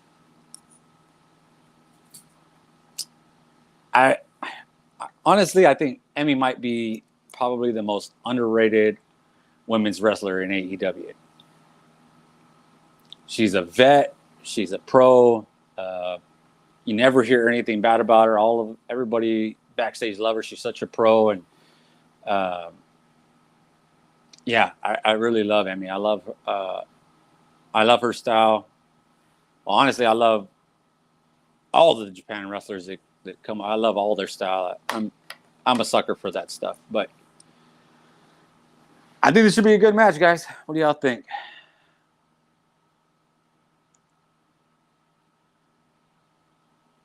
Golly, Willow is such a star, and you just see her. Everybody loves her.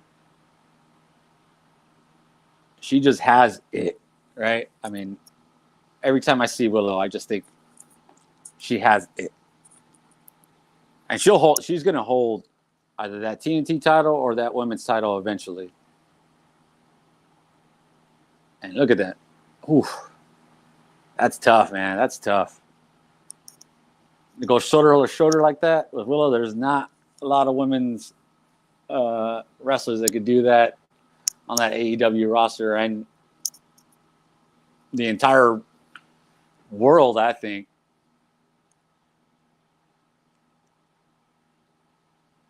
And look at that, man. She just has that. She just has that charisma.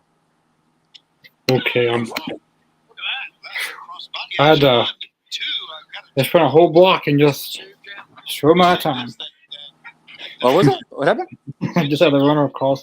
I'm at my grandmother's house because this isn't my normal setup. I normally have a CM Punk thing behind me. I'm at my grandmother's house, so I'm in the dining room, I guess you'd say. So they did a bonfire, and I went to help and went all the way across the house to help them put up some stuff, and all the back. So, well, you are a trooper, sir. No, so I was just saying kind of that, yeah, man, I've been looking forward to that. And, just talking about both of these. I love both of them, man. I love Willow. I love Emi. I think Emi is probably one of the most underrated women on the entire AEW roster. Talking about matches we've never seen before, Mark Briscoe and Jay White's going to be on Dynamite.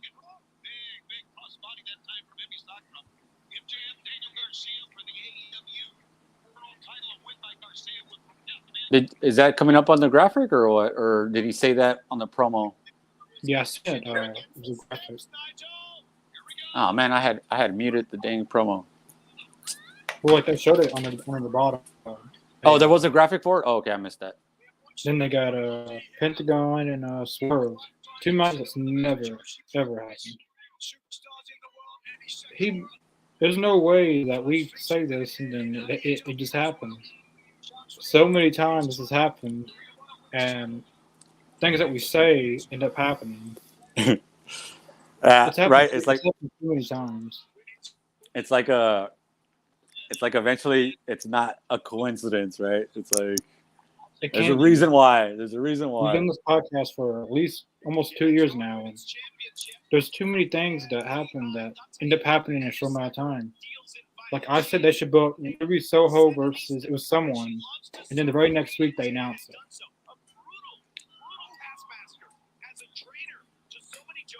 Man, I just, dude, honestly, that would be like super cool that they're tuning in and getting some type of feedback. Because, hey, man, we could literally be here all night and give them like all the tools to do everything. Like, we'll give you all these matches. We'll tell you how to set up the storylines. I mean, like if we knew that was going on, that's what we would do the show off of. Is just let's just sit here and let's just analyze the roster. Let's talk about what we could do for storylines, and we could do all that good stuff. I mean, If that was the case, right?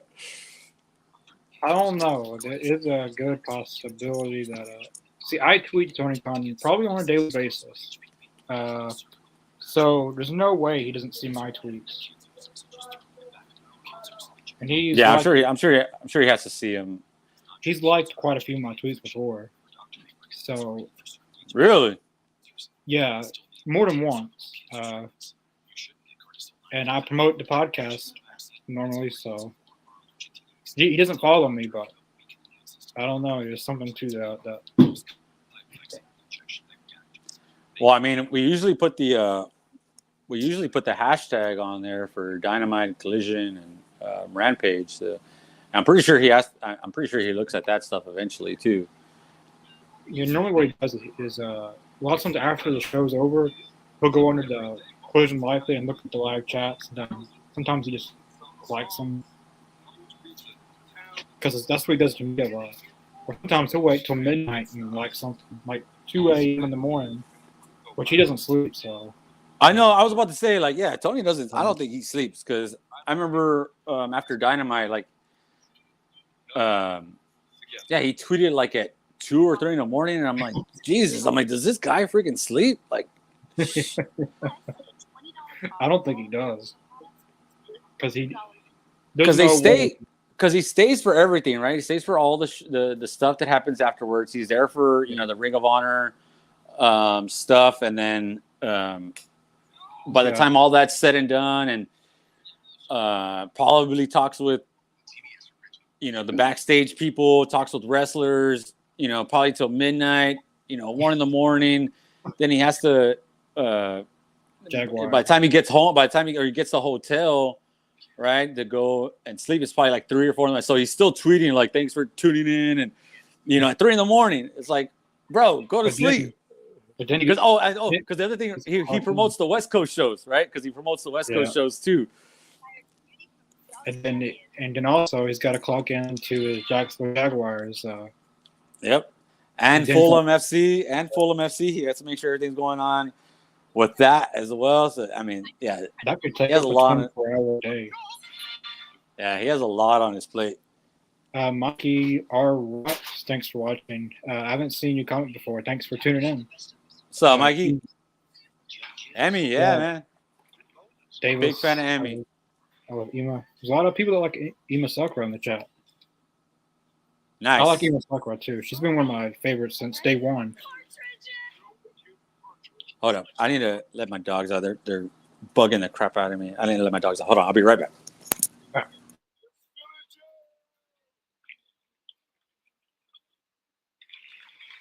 Here we go. We're back. They're in Wichita. Tony Shalon just says so. Wichita, Kansas? There's I don't know. There's another Wisconsin. I mean, Wichita. It's not Wichita, Wisconsin. No, that's not it.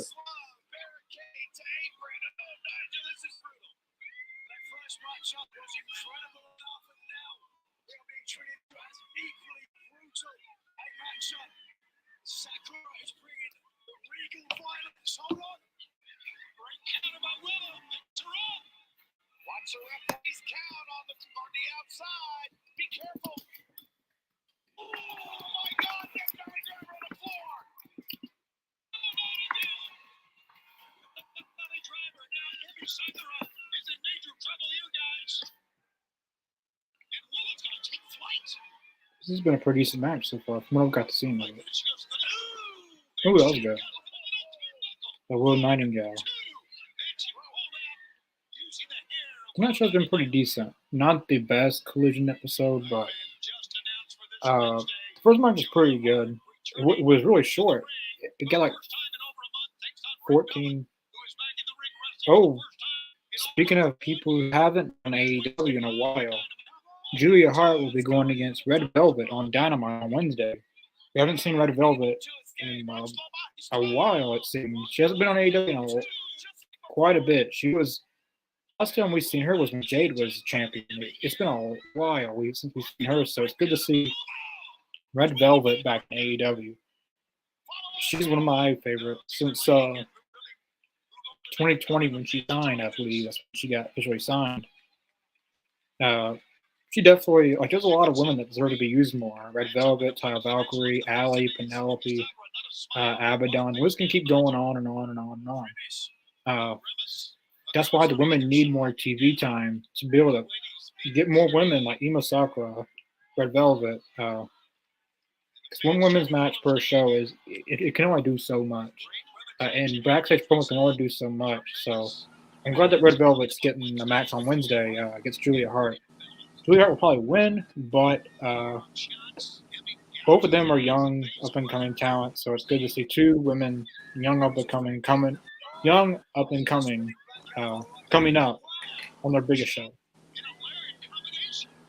Hope Ema wins. Yeah, she might win. You never know. Doubt it though. Yeah, she normally doesn't win these type of matches. But And I don't like that. She needs more love.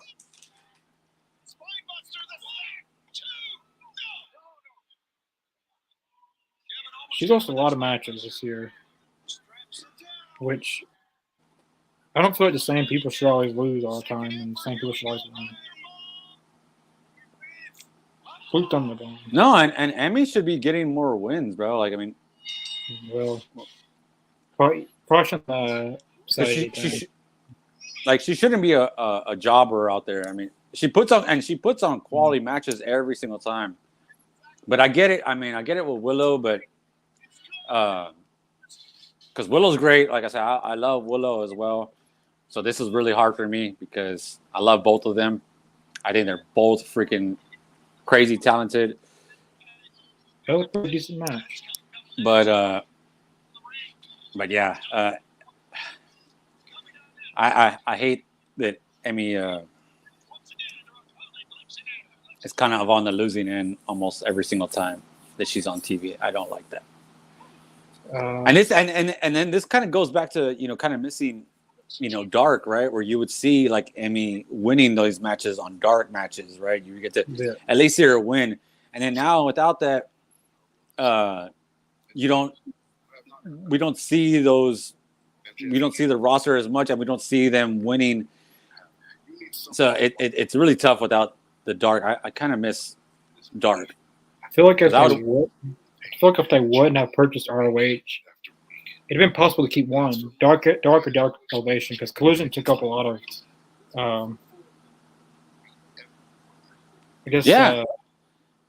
expenses. I guess you'd say it took up a little bit. And the thing, dude, like they had it set up pretty good. Oh, hold up. I'm gonna come back to that in a second. This is. But you've not beaten everyone. Well, I'm sure we can remedy that situation this Wednesday. Are you kidding me? Wow. Wednesday, bro. I think Tony's literally watching the show right now. I think he's watching us live, as I literally said they need to do something with Keith Lee, and then what happened, bro? And then what happens? I said something needs to happen with Keith Lee. They need to do something with Keith Lee, and then are you kidding me? With Samoa Joe on a Wednesday, bro, for that ROH TV championship? Come on now, sign me up! Oh my god, dude, wow, dude. Oh man, dude. Dynamite on Wednesday is going to be one for the ages. We got a lot of stacked show. That is, dude. That is. I would tell you right now, that is a pay-per-view type show that we're going to have on Wednesday. This is crazy. Like I don't think any of the matches on Dynamite has ever happened before. All of them were first-ever matches. That's what I'm saying. Like this is. That's what I'm saying. Like this is like. It's pay-per-view-esque, like, and we're getting that on free TV on Wednesday. Wow, that is crazy. That I can't believe that.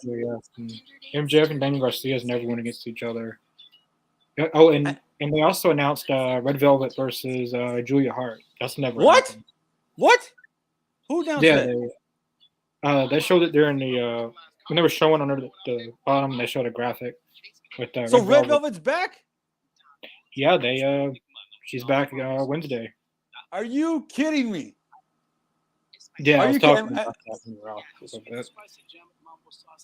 And we're getting this on free TV, man. Oh my God, this is insane. Okay, I A lot of was, people you know tuned what? out. I was, dude. I'm gonna tell you right now, Connor. I was losing some faith in AEW, but I think I got some rejuvenation now. Now I am crazy hyped Someone's watching. for the show on Wednesday. Someone's watching. Like this is so good. This is so good, dude. Because honestly, this card, like for tonight, was a little underwhelming, right? Like the card for tonight, it's not the best collision card, not the worst, but not the best either. So it was just like for me, it was a little underwhelming. Chris, yeah, Julia Hart Red Velvet on Wednesday on Dynamite. You haven't seen Red Velvet in a while. I think the last time we seen her was when Jade was still around. Last time. She was when she was with Jade, yeah, and then she was trying to do a turn on Jade, but then she got hurt, and then that was the last we saw of her. And it was like it's been like a year, I think, at least. We're getting a lot of people coming back. Anthony Ogogo was actually on ROH. Yeah, I saw that here recently. Serena Deeb's been backstage a lot more. We've had Abaddon come back. Hopefully she's back again. Thunder Rosa will be back. She's promoting the show, the Collision in San Antonio. So I'm expecting her to not make her debut there or to maybe fight for a championship there. Because remember, that's December 23rd, and I would hate to wait that long to see her on TV to make her return there. So I'm hoping, because that's her second hometown. So I think I know what they're gonna do. What do you think? I don't want to see the women's title turn into a TNT championship, but they're gonna have Toni Storm win at Full Gear and Toni versus Thunder Rosa in December, and Thunder Rosa wins it. Because she never lost it, really. So, but no, so Thunder Rosa never lost the women's championship, not the TNT title. Well, nothing like it would be like the TNT championship, like the back and forth flip flopping people, like because she'd have just won it back. So go from Toni, then go back to Thunder Rosa, then like they do that a lot with Toni Storm because they're like when she wins it, they immediately are looking to put it on someone else. Yeah, this is tough because you definitely don't want that. We don't want to see flip flopping. Like if you're gonna have Toni win at Full Gear, have her end the year as champion. Like have her lose at Revolution or Double or Nothing or like let her. I don't know, but so is that what we have set up for Full Gear? Is Toni versus Sheeta? That's been officially announced, but it kind of looks like that. Yeah. It's probably going to be it. But I would prefer, you know what? Sheeta could keep it. Let her keep it. But then again, if she keeps it, she can't. If she wrestles Thunder Rosa at Collision in San Antonio, it's two baby faces. You don't really want that. I would have Thunder Rosa come back there. I don't think she should immediately be pushed into a title picture.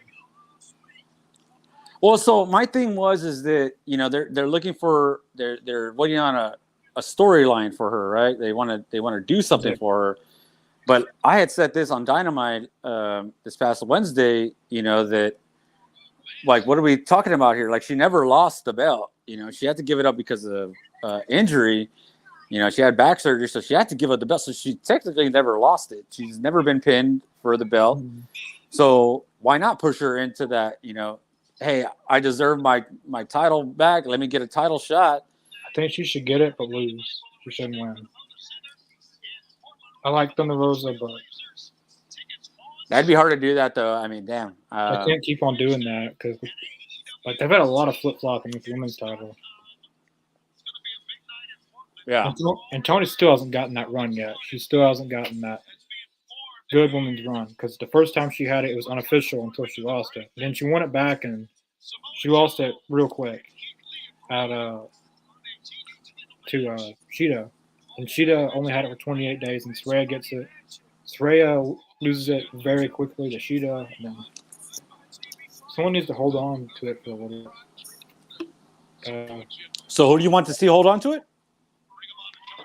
If Tony's gonna win at Full Gear, Tony should have it for a little while. Have an actual run that she's deserved to have. But the only thing with that, Connor, is that I would say is that if she holds on to it, Jamie Hayter's going to be coming back somewhere. Revolution. Yeah, she's going to be coming back at the beginning of the year. So you could have and she's gonna deserve her title shot as well. So the women's thing is about to get like pretty stacked, bro. Like at the beginning of the year, that first quarter of the year, those first 3 months is gonna be. I believe she's scheduled to come back on February, March. So Revolution would be during that time.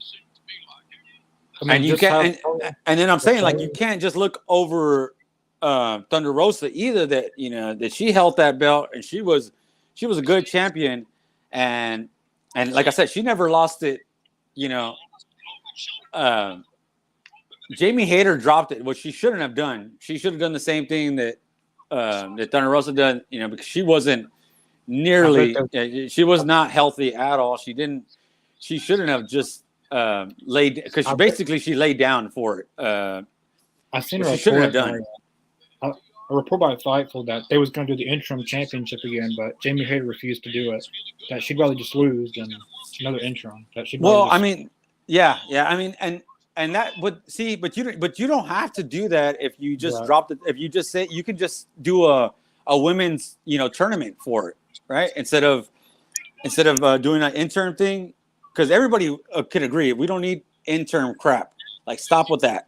If they're hurt, if they're injured, drop it. Have a tournament for the belt and do it that way, and then the winner's the winner and the winner's the champion. Forget that interim crap is like the worst thing in wrestling. Like there's nothing worse than having an interim champion. You're a maybe champion. Because you're not even real champion, right? They make it seem like you're halfway champion. Like it's ridiculous. Like no. If you're injured, you drop it, and then you have a real tournament with the top people that are qualified, and you have a tournament, and then you settle it that way. I mean, that's fair. They're gonna have to find a way not to flip flop it between, because I can always see Thunder Rosa winning it, and Jimmy Hood winning it back, and then Tony winning it back again, and Cheetah winning it back, and Tony's a whole. Oh man! Oh, that sounds terrible. I do not want that at all.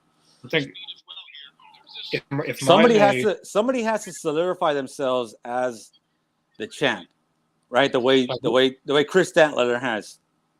Like we haven't gotten that since Jamie Hayter. Yeah, because she held it for like almost 200 days. If she wouldn't have got injured, she probably would have went on a longer run. She probably would have. Because right now, what I'm thinking, I mean, if we were to book a dream match right now for that women's world championship, I would say Jamie Hayter, Thunder Rosa, and Sheeta at Revolution, triple threat match. Let's do it that way, and then we figure out who the real king of the crop is, because those are pretty much almost the top three dogs in the women's wrestling division. I mean, we could almost pretty much agree on that, right? I mean, Chris is a top dog too, but she's, she has her TNT championship. So I think I feel like Mariah May is going to do something at Full Gear, and Tony's going to win. And if Tony wins, she should have the championship to Revolution. And then what you could do is they're probably going to do Tony and Thunder Rosa, but I like Thunder Rosa, but her first match coming back, they did with Chris Statlander, but I'm sure though I'm sure Thunder Rosa will put in some matches. I don't think she'll just sit out. I would hate that. Yeah, I would hate for one match go back and then win the championship. I don't like that. I don't like that idea at all. I feel like Tony deserves a good run. She's created a whole new character that's really went off, and like an actual character that she's created, and I feel like now with her character, and if she had Mariah May with her, that man, she fits right into Tony Storm's character. Like she could easily play that role. So I would See, have. and so I've heard some rumors about them, starting a tag team women's division, right? So if they were to do something like that, like I'd be all for it because there's a bunch of women that are they could be tag teams, and you could definitely have a division for that as well, and that would be just more TV time for the women, which I think we can all agree that they need. Yeah, if they had tag team women's titles, then they can't just do one match per show. They can't keep doing that because when they did that, they'd have 3 championships women could go for. Technically 4, but 3. Yeah. Championships. Yeah. Yeah, there's 3. Yeah, there's 3 titles. Yeah, and I mean they would have to pay more attention to the women's division if you did something like that. Though, like it would just like you wouldn't be able to ignore it the way they've kind of been ignored it in some way or form. Just by having one match. Oh, this is an interesting fact. From Chris Claire, Sky Blue just wrestled her 36th match in 2023 yesterday on Rampage, including ROH, AEW, and independent promotions. May not know that. Damn, that's a lot. We might have Sky Blue versus Julia Hart. Yeah, I could see that happening. And that would probably be a buy-in match. Yeah, probably. It would be Jacob. Reno? That's a friend of mine. Oh, really? Jacob, what's up, Jacob? Jacob, thanks for watching. We appreciate you stopping by. What's up, Jake? Thanks for tuning in. But yeah, if I was, that's why I want Sky Blue and Julia Hart as a tag team. Yeah, women's tag titles would fit up there. That would be their alley. And maybe they could get Thunderstorm back together, Tony Storm and Thunder Rosa, and then win the. Oh, that's right. I forgot about that. That's a. Like during that time period, they had a lot of good teams. They had Britt Baker and Jamie Hayter, Thunderstorm, Athena and Chris Statlander. They had the baddies at the time. Had a good, like, they were on a pass for a women's tag team division, and they still can. Dude, there was literally like a crap ton of women that were together, right? I mean, even if they weren't like tag team, but they were like together, right? There was a crap ton, man. Like, and it was crazy because at that time, I think a lot of us thought that they were gonna put out, women's tag titles, and then they never did. They put out another. I think that's at the time. That's when they added the TNT Championship, and it was like, well, then that just created like more division instead of, togetherness, right? Where there was like more tag teams, and then you kind of saw these girls like drifting apart because there are 2 like independent titles. So everybody wants to go after the independent titles, but if you have tag team championships, and again, this goes back to my thing of this would create more time for the women's division having tag titles, and I think there would be like stuff to pay attention to. I believe that the women's division in itself is really good in AEW. Yeah, they got the talent. They have no, like, they don't struggle in talent. Like there and you think about all the ones, right, that we used to watch back in the day that were online, that were like, oh, they need work. Julia Hart needed work. Anna Jay needed work. They got all the work. They're pretty good now in the ring, where they can carry themselves, on a live TV show, on a main event, main event Rampage. They could put on good matches, on Rampage and Collision and Dynamite. So the only one that needs to work on some stuff is Marina Shafir. Last night she got a little bit better. I will admit, she was pretty decent last night on Rampage, but the falling down and not even getting hit, like that's like the Kevin Nash. He got hit by nobody. And then he just lost the belt, and that's what she kind of does a little bit. But she was pretty decent last night. But it has to be consistent. You can't one night be good and the next night flat out suck. I mean, you can't do that. I mean, All I could think about was you just trashing her when it's she like came Memphis out. Grizzlies. Like 1 year they're good, and this year they flat out suck. You gotta be consistent. Well, they have no John Morant. I'll tell you that. They don't have have no John anything. Morant. But yeah, they haven't even won a game this year. That's crazy. They got a sucky team. Always have and always will. But you're a Mavericks fan anyway, right? But Yeah. you're talking about the Grizzlies because you live close to it, so I get it.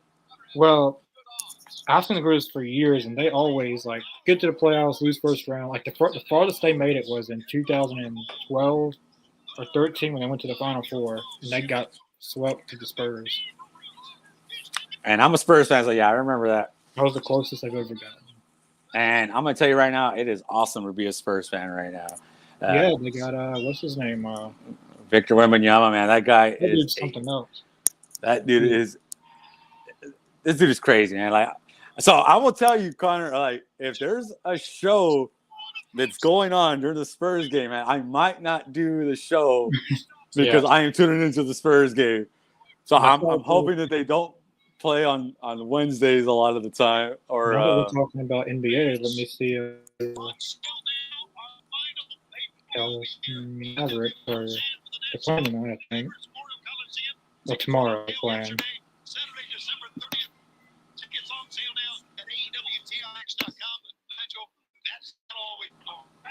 Yeah, they play tomorrow. Yeah, tomorrow. They should win tomorrow. Charlotte Bobcats. So I think we're doing. So I think they're doing the. So where are they playing now? Are they playing at Charlotte or in Dallas? That's a good question.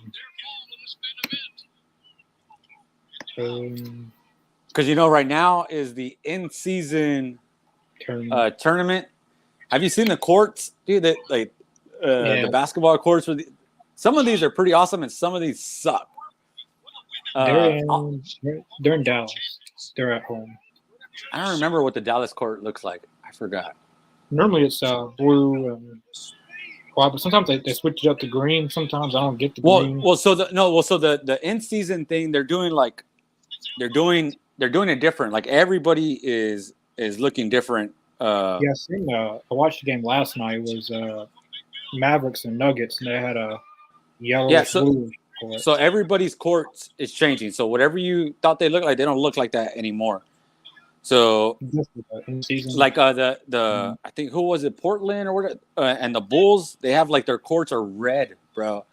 Like they're like decked out in red. I'm like, that is super dope. Like, man, some of these look like really cool, but some of them are. And I'll tell you, the Spurs one, I don't really like the Spurs one either. Let me see if I could see what the Mavs one looks like. Who would you have in the with the? Would you have one? I guess you're meaning who would I have win the women's championship? Maybe we're talking about. Kind of got to be a little bit more specific on that if you can, man. But yeah, I'll just go with that. I think I know what you're meaning, but let's check that out. This is the Mavericks court last night. Yeah, I think. Yeah, that was. So that's their end-season court. Like that's pretty cool, man. Like that's pretty dope. Like I like that one. I like that blue. They don't really do that. College normally does stuff like that. But if I was doing it, I would have Tony win at Full Gear with Mariah May helping Tony Storm. And I would have Tony Storm as champion all the way to Revolution. And I would have Tony Storm versus Jamie Hayter versus Thunder Rosa. And that's when you could really go three ways. Tony retains, or have Jamie Hayter win the title back, or Thunder Rosa win the title. I think that would be a good match. Tony, Thunder Rosa, and Jamie Hayter. Then you go from there. Personally, I would probably have Jamie Hayter win. Maybe, I don't know, because I like Thunder Rosa. And a lot of it depends on when Jamie comes back, and you know, We got I to see think when she's she comes back exactly. She's supposed to be back in February or March, and Revolution's in March. So if she's back in February or March, she's good for Full Gear. So hopefully I answered your question. That's what you meant. Yeah, that sounds about right. I know we haven't been talking about this match, but it's been pretty good. Yeah. Oh, that was good. Yeah, because this is the return of LFI, and yeah, they're looking. Roosh has always been. Roosh is just always on top of his game, man. Damn. Oh. If you're watching Tony, there's one match, an unthinkable match, that you could do that no one thinks about. Roosh versus Chris Jericho. Something very random. Or you could do Roosh versus, I don't know. Kenny Omega? Yeah, I haven't even thought about that. I mean, almost there's a bunch of guys, right, that you can wrestle Kenny Omega, and those will be dream matches. Oh, Roosh and MJF. Oh, yeah, that's another good one. Yeah, absolutely. Roosh and Ray Phoenix when he gets back. Roosh and Pac. I'm pretty sure they've already wrestled, though. Ray Phoenix. Yeah, because they're luchas. I'm pretty sure they've wrestled at AAA, if I'm not mistaken. That was a pretty good match. Yep, I knew it. All right, we got lights out, or sort of lights out. Oh, okay.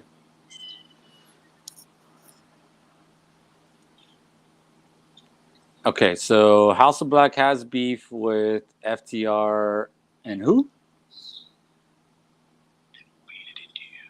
Guess LFI. Maybe. I mean, they did help FTR, sort of. That was quick.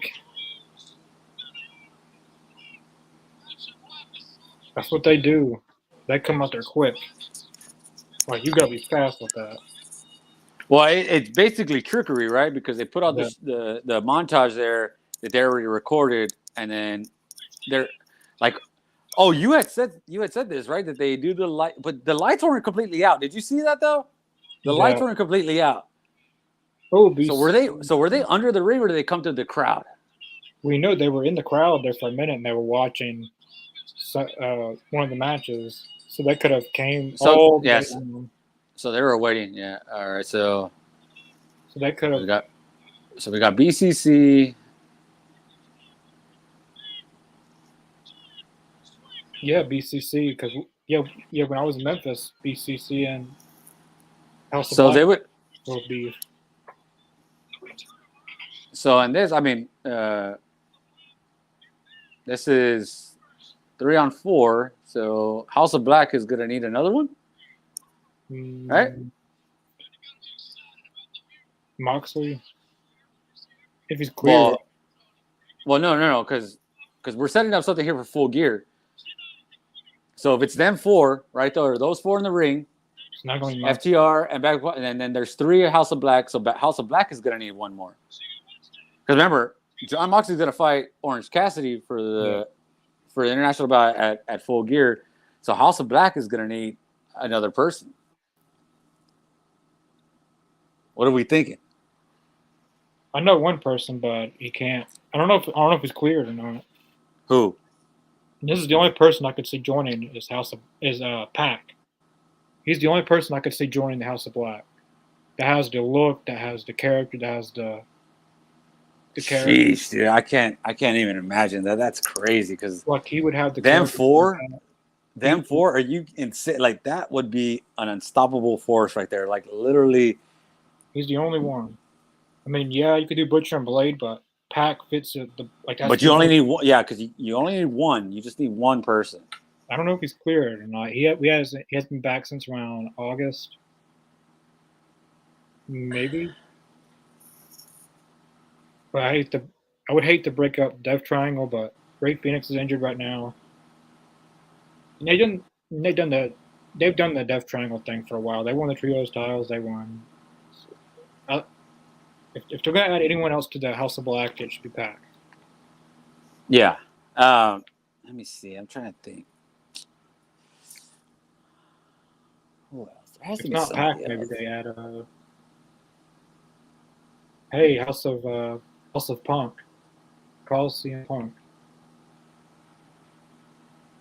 What about are there any is there any Devin free Gillespie? agents out there that we might be thinking that could join AEW and then join them? You know, make a surprise thing like where they're just like, you know, set it up for Full Gear and then he's like a surprise partner. maybe. And There's one person, but I don't really Mustafa Ali, but I don't really see. nah. I don't. What about think that? What about that Hammerstone guy? Alexander? Yeah, he'd be pretty good. He, I believe he just left MLW. A bunch of them did. Who else? When is the pay-per-view? Oh no, it's not. Okay, no, it's. Yeah, they can't do Danielson would have been perfect, but no, Who? he's not Dan. I'm thinking about BCC. They don't need it. Like they don't need anybody else. Yeah, no, they're good. I'm trying to think. Julia Hart could just fill the role, I guess. No, because we already said that she's more likely going to fight Sky Blue, right, at the pay-per-view. So yeah. Who are the guys that got released from WWE? Dolph Ziggler, Shelton Benjamin. No, it's not going to be either one of those. No. I know one person. He could fit that group. Sami Callihan. He could fit that group, maybe. That's a pretty good one. Okay, yeah, that one I could see it. I knew there was somebody out there. Yeah, so that one's pretty good. Because he's a free agent, so he could be. He was backstage in Memphis for AEW, so yeah. But that would be weird though. If he goes against the Backville Combat Club against Moxley's boys, yeah. Because like that would be, it wouldn't be at the pay-per-view, but down the line, that's kind of. I mean, they'd cross paths eventually. After Full Gear, they would, because if Moxley's title, he'd probably have his own team. And then his team's going against Sami Callihan. Then on Wednesday, you know, they probably cross paths eventually, so that would work perfect. Yeah, I could. Yeah, I could see it. Which they've had a lot of good tag team matches with each other and against each other, and they haven't really done it on a big stage before. So that would be good in AEW. Yeah, there's some pretty intriguing stuff there that's going on right now. So this is pretty good because, and this is exactly what you want, right? You want to be talking about this stuff before a pay-per-view in a couple of weeks. There's a whole lot of stuff going on, a lot of storylines, oh man, yeah. I mean, we could, like I said, we could make another show about just talking about stuff that we could see or end up seeing. So yeah, this was a really good show tonight. I mean, I felt like this show like surpassed my expectations. Like when I thought about doing the show, I was like, this show the card looks really overwhelming, but underwhelming. So I was thinking like a B-. The show ended up for me an A- show. Yeah, definitely A-. So it was up there 92, 93 type of show. So I thoroughly enjoyed this show. I thought it was gonna suck, but it was actually pretty good. I would the first match was really good. I liked the little surprise match with Dustin Rhodes, Keith Lee, and Mark Briscoe. Yeah, that little trios tag. Yeah, that was good. The Acclaim trios was a surprise too. The Acclaim was scheduled to be on there, but wasn't really confirmed. The main event was pretty good. I'd give it a 7 out of 10. It was a pretty good show. Wasn't as good as last week, which that's kind of hard to top last week's with Kenny Omega and MJF. That's hard to top. So I wasn't expecting them to top that because it's kind of hard to do that. But this show was really good tonight. It was really good. Yeah, because we got stuff to talk about, and there's a lot of stuff that's getting set up. Man, like I mean, that little like now we got set up for Keith Lee and Samoa Joe on Wednesday. Like I cannot tell you how crazy excited I'm for that match. Like that, I mean, and that's the thing is that it's not just about for me. It's not just about like what happened in the wrestling. It's what happened throughout the show and the things that got set up, and that played a big part for me. To what I gave the grade on was that setup for that show, and especially because I had just said it, that I was like, we need to do something for Keith Lee, and then not even like 5 minutes later, he's setting up a match with Samoa Joe, which when we talked about it, it could have been one of those things, one of those matches are dream matches, right? I mean, that had to be like and one of them we never seen before, and that Dynamite on Wednesday is going to be several matches that we never seen before. So that Dynamite is going to go crazy. That's going to be such a fun show to watch. Cannot wait. Thank you guys for tuning in, man. Like we appreciate all you guys listening in with us. We had a lot of new comments tonight. We had some returning people, but we had a lot of new people from Twitch and YouTube. We thank you all for watching. As Mark just said, Chris, the one said Alex, Alex from Twitch, Jacob, a lot of new first-time comments. Oh, and also there was one more, Mikey, R Rocks, Rated R Rocks. I'm curious if that's what it means, Rated R Rocks. That's cool.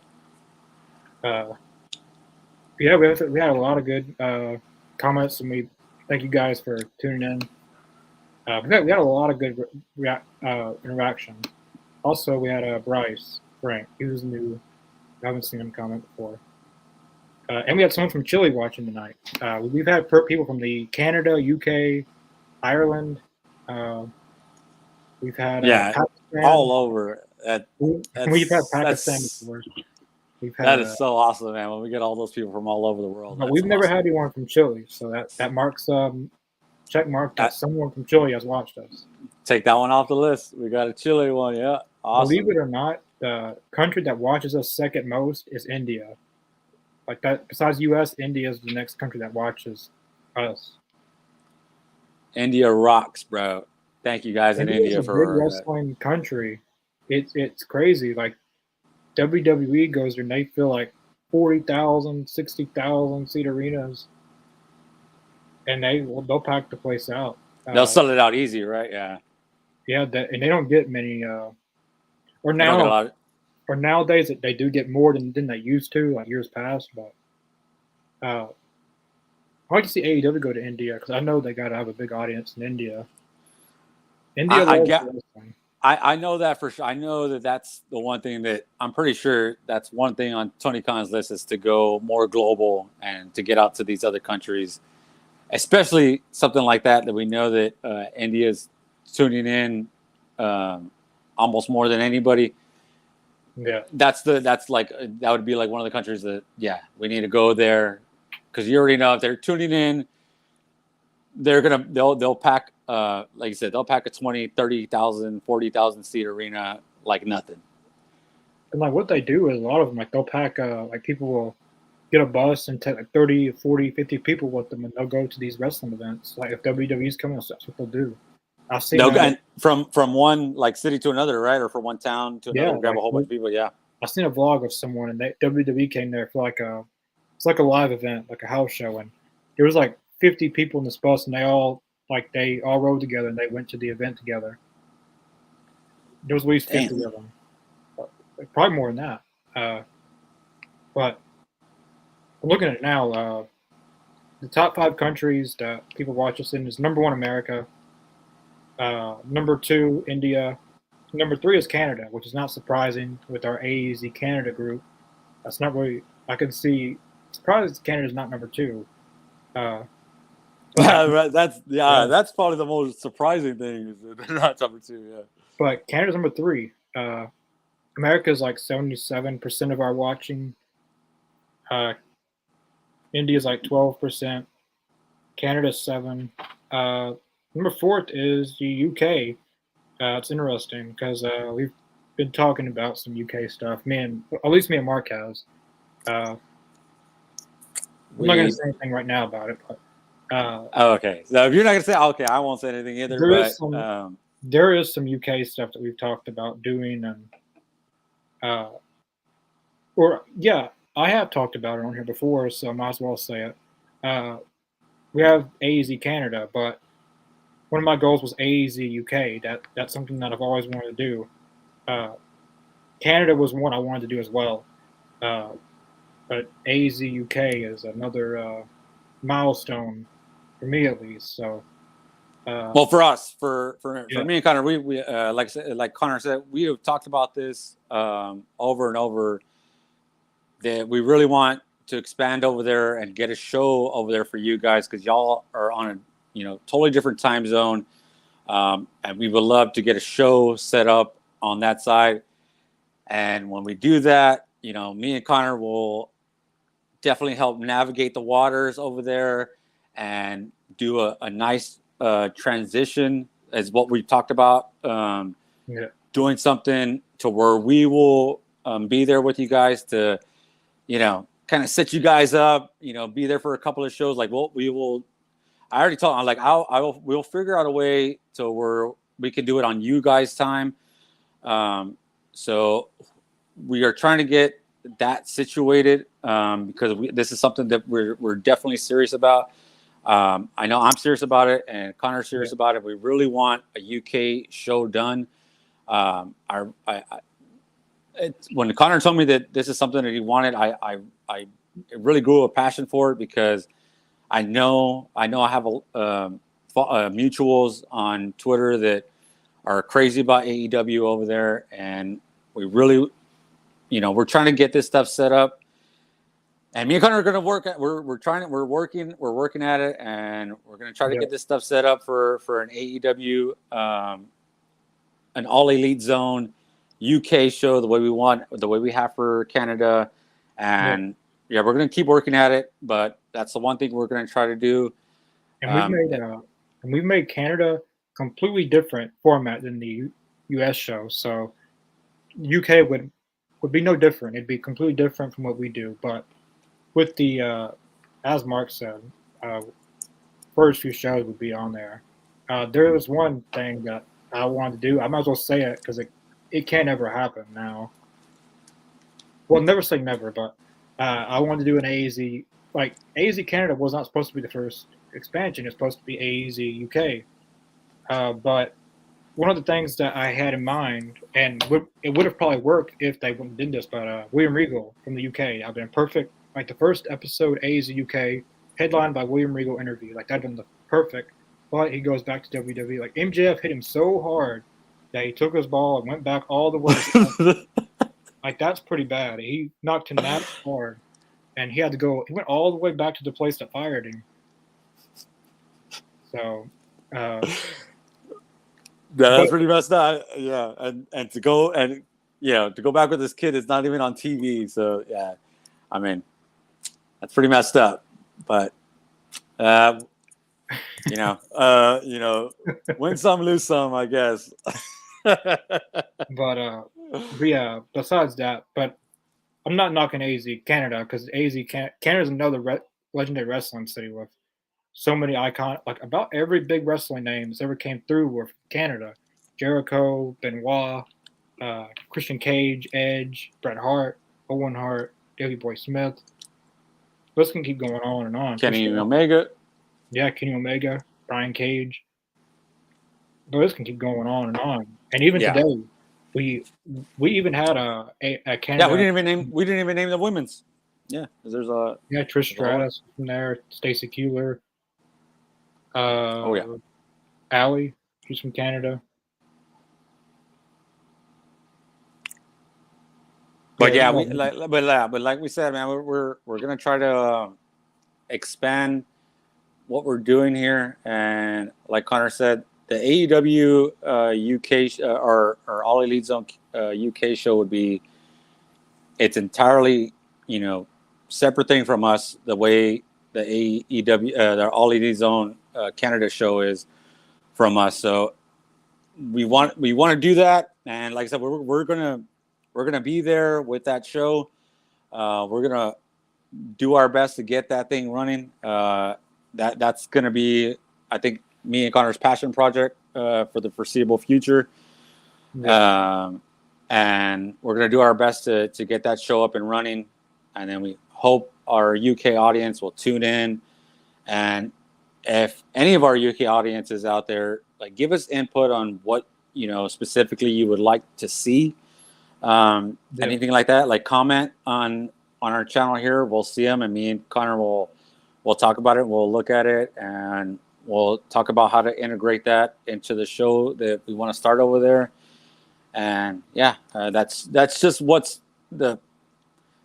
we got a bunch of things, man, that are bound to come in. We got Brandon Cutler that we're going to interview. We may have a huge superstar coming up in December for the anniversary show. So we got a lot of good things going on, guys. I mean, we're really trying to do things for y'all because y'all are tuning in. So we want to make the show better for y'all. We appreciate y'all tuning in and, talking with us, giving us questions, whatever. We love to interact with you guys. Thank you guys for tuning in, man. We really appreciate it. Yeah. Some of you may notice, I guess I should talk about it. There was no new AEZ Canada episode today. There was a holiday in Canada, so they tried to take the episode off, but they will be back next Saturday, regular time. But this next episode is going to be a little different. Normally it's a kind of a review show, and they throw in like Canadian independent wrestling that a lot of people don't know who these guys are, but they're really good at it. Interview with Jesse Beaver, I believe his name was. I had an interview with him.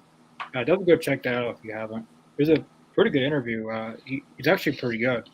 But they're going to be doing like next Saturday a video about action figures and merchandise and all kinds of old Canada stuff and all kinds of memorabilia stuff next Saturday. So that might be the most interesting Canada episode we've had.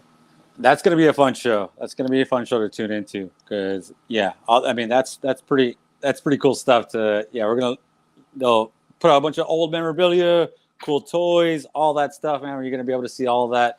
They'll talk about, all these figures and stuff. It should be a fun show. And matching tights make a tag team.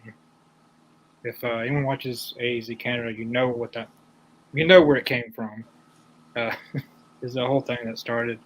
But if you have matching tights, you're a tag team. If you don't, you're not a tag team. If you want to know what that means, head over to AEZ Canada, which it's here on the channel. Everything's here. We're all under one umbrella with different brands. But yeah, we are working on a AEZ UK. I normally don't do this, but if anyone's watching from the UK, definitely message us on our socials because we're looking for. Now we can't take everyone in. We can't take every single person, but if someone was interested, maybe we could work something out. But only serious people, please. I'm looking for people in the UK that obviously like wrestling, AEW. But if you are in the UK and you're interested. And reliable, we want you to be serious and reliable.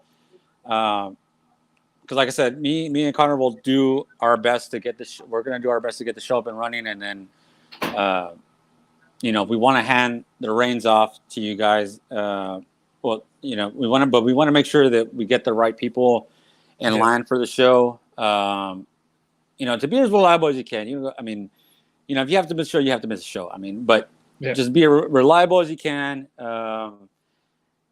Obviously you're watching us, you're interested in wrestling. So, just reach out to us, man. And we'll definitely take a look and we'll see what we can do. Obviously, like Connor said, we can't, get everybody, but we will try to get as many of you as we can and try to get, a good roster of you guys for sure.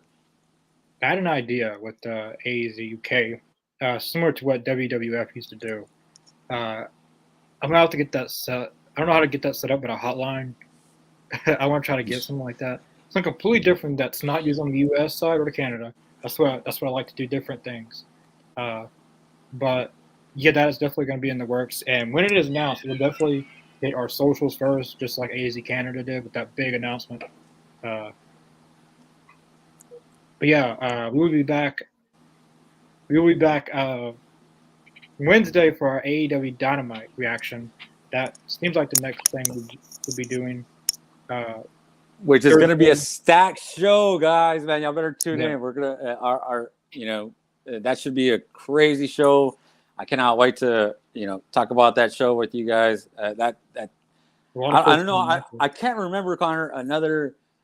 There's been a lot of Dynamites that I've looked forward to, but for some reason, this one just kind of stands out to me. Yeah, it's a lot of first-time matches, like matches that's never happened before. Joe and Keith Lee's never. If it did, it was NXT, but I don't remember. I don't remember it ever happening. No, I don't. Yeah, I don't remember either if it ever did. Yeah. But we'll be back for AEW Dynamite Wednesday. Thursday, we'll be back for Talking Elite.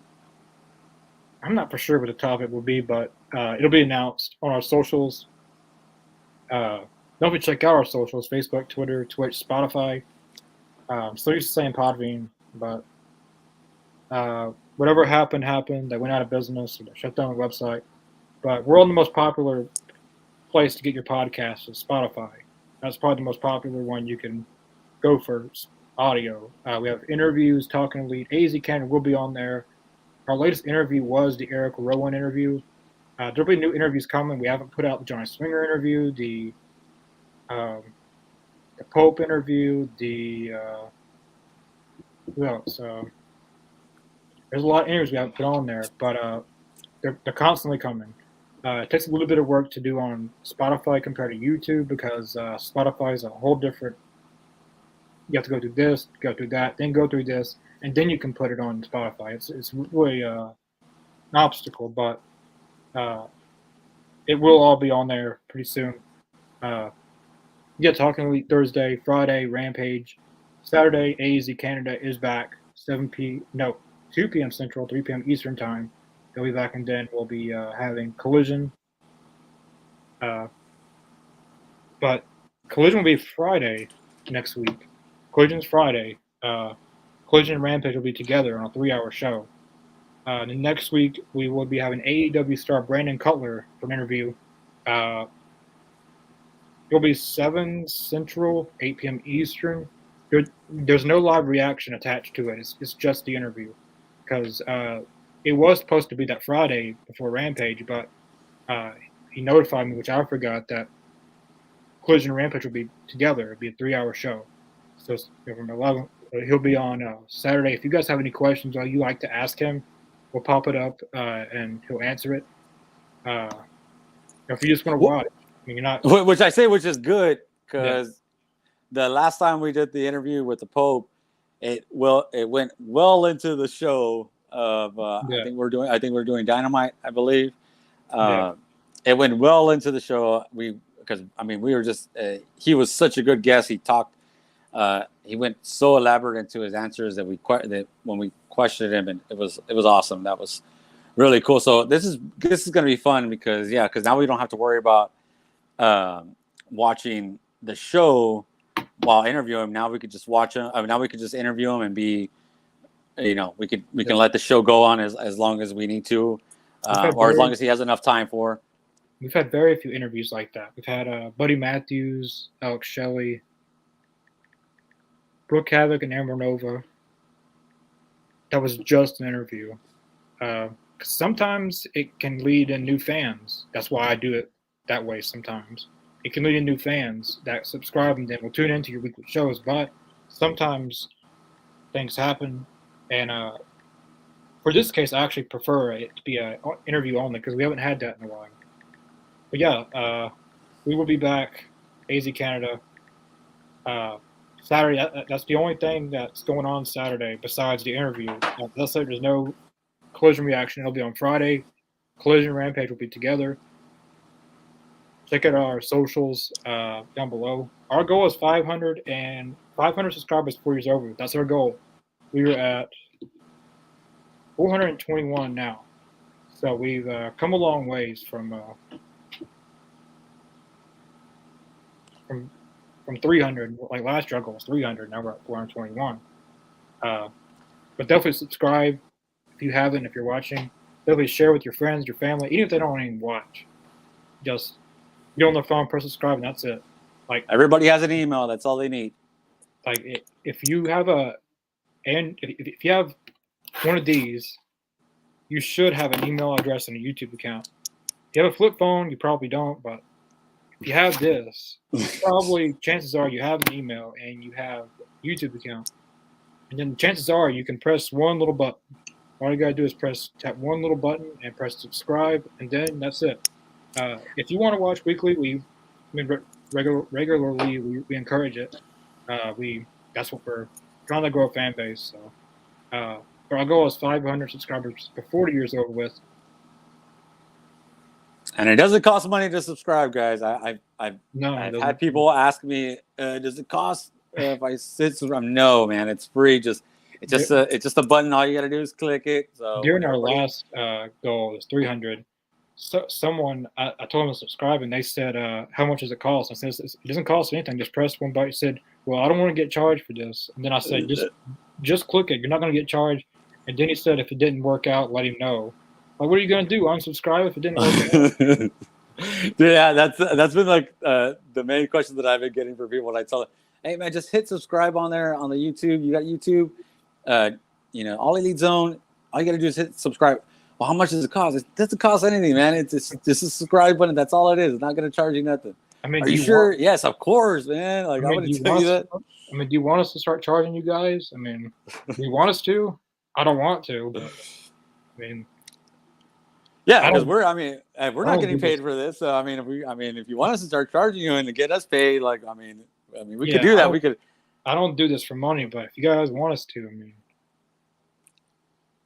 But no, we're just out here having fun with you guys, and man, come on. I mean, just help us out. Help us out any way you can. That click subscribe button. Anybody you know, when they have a phone, just let them know. I mean, just grab their phone and say, just go on YouTube and do it for them. Don't even ask them to do it. Just go and do it for them. That's what I've done a few times. I've done it too a few times. Yeah. But if you see a phone nearby and another password, I'm not encouraging you to do it. Just don't tell them I told you to do it.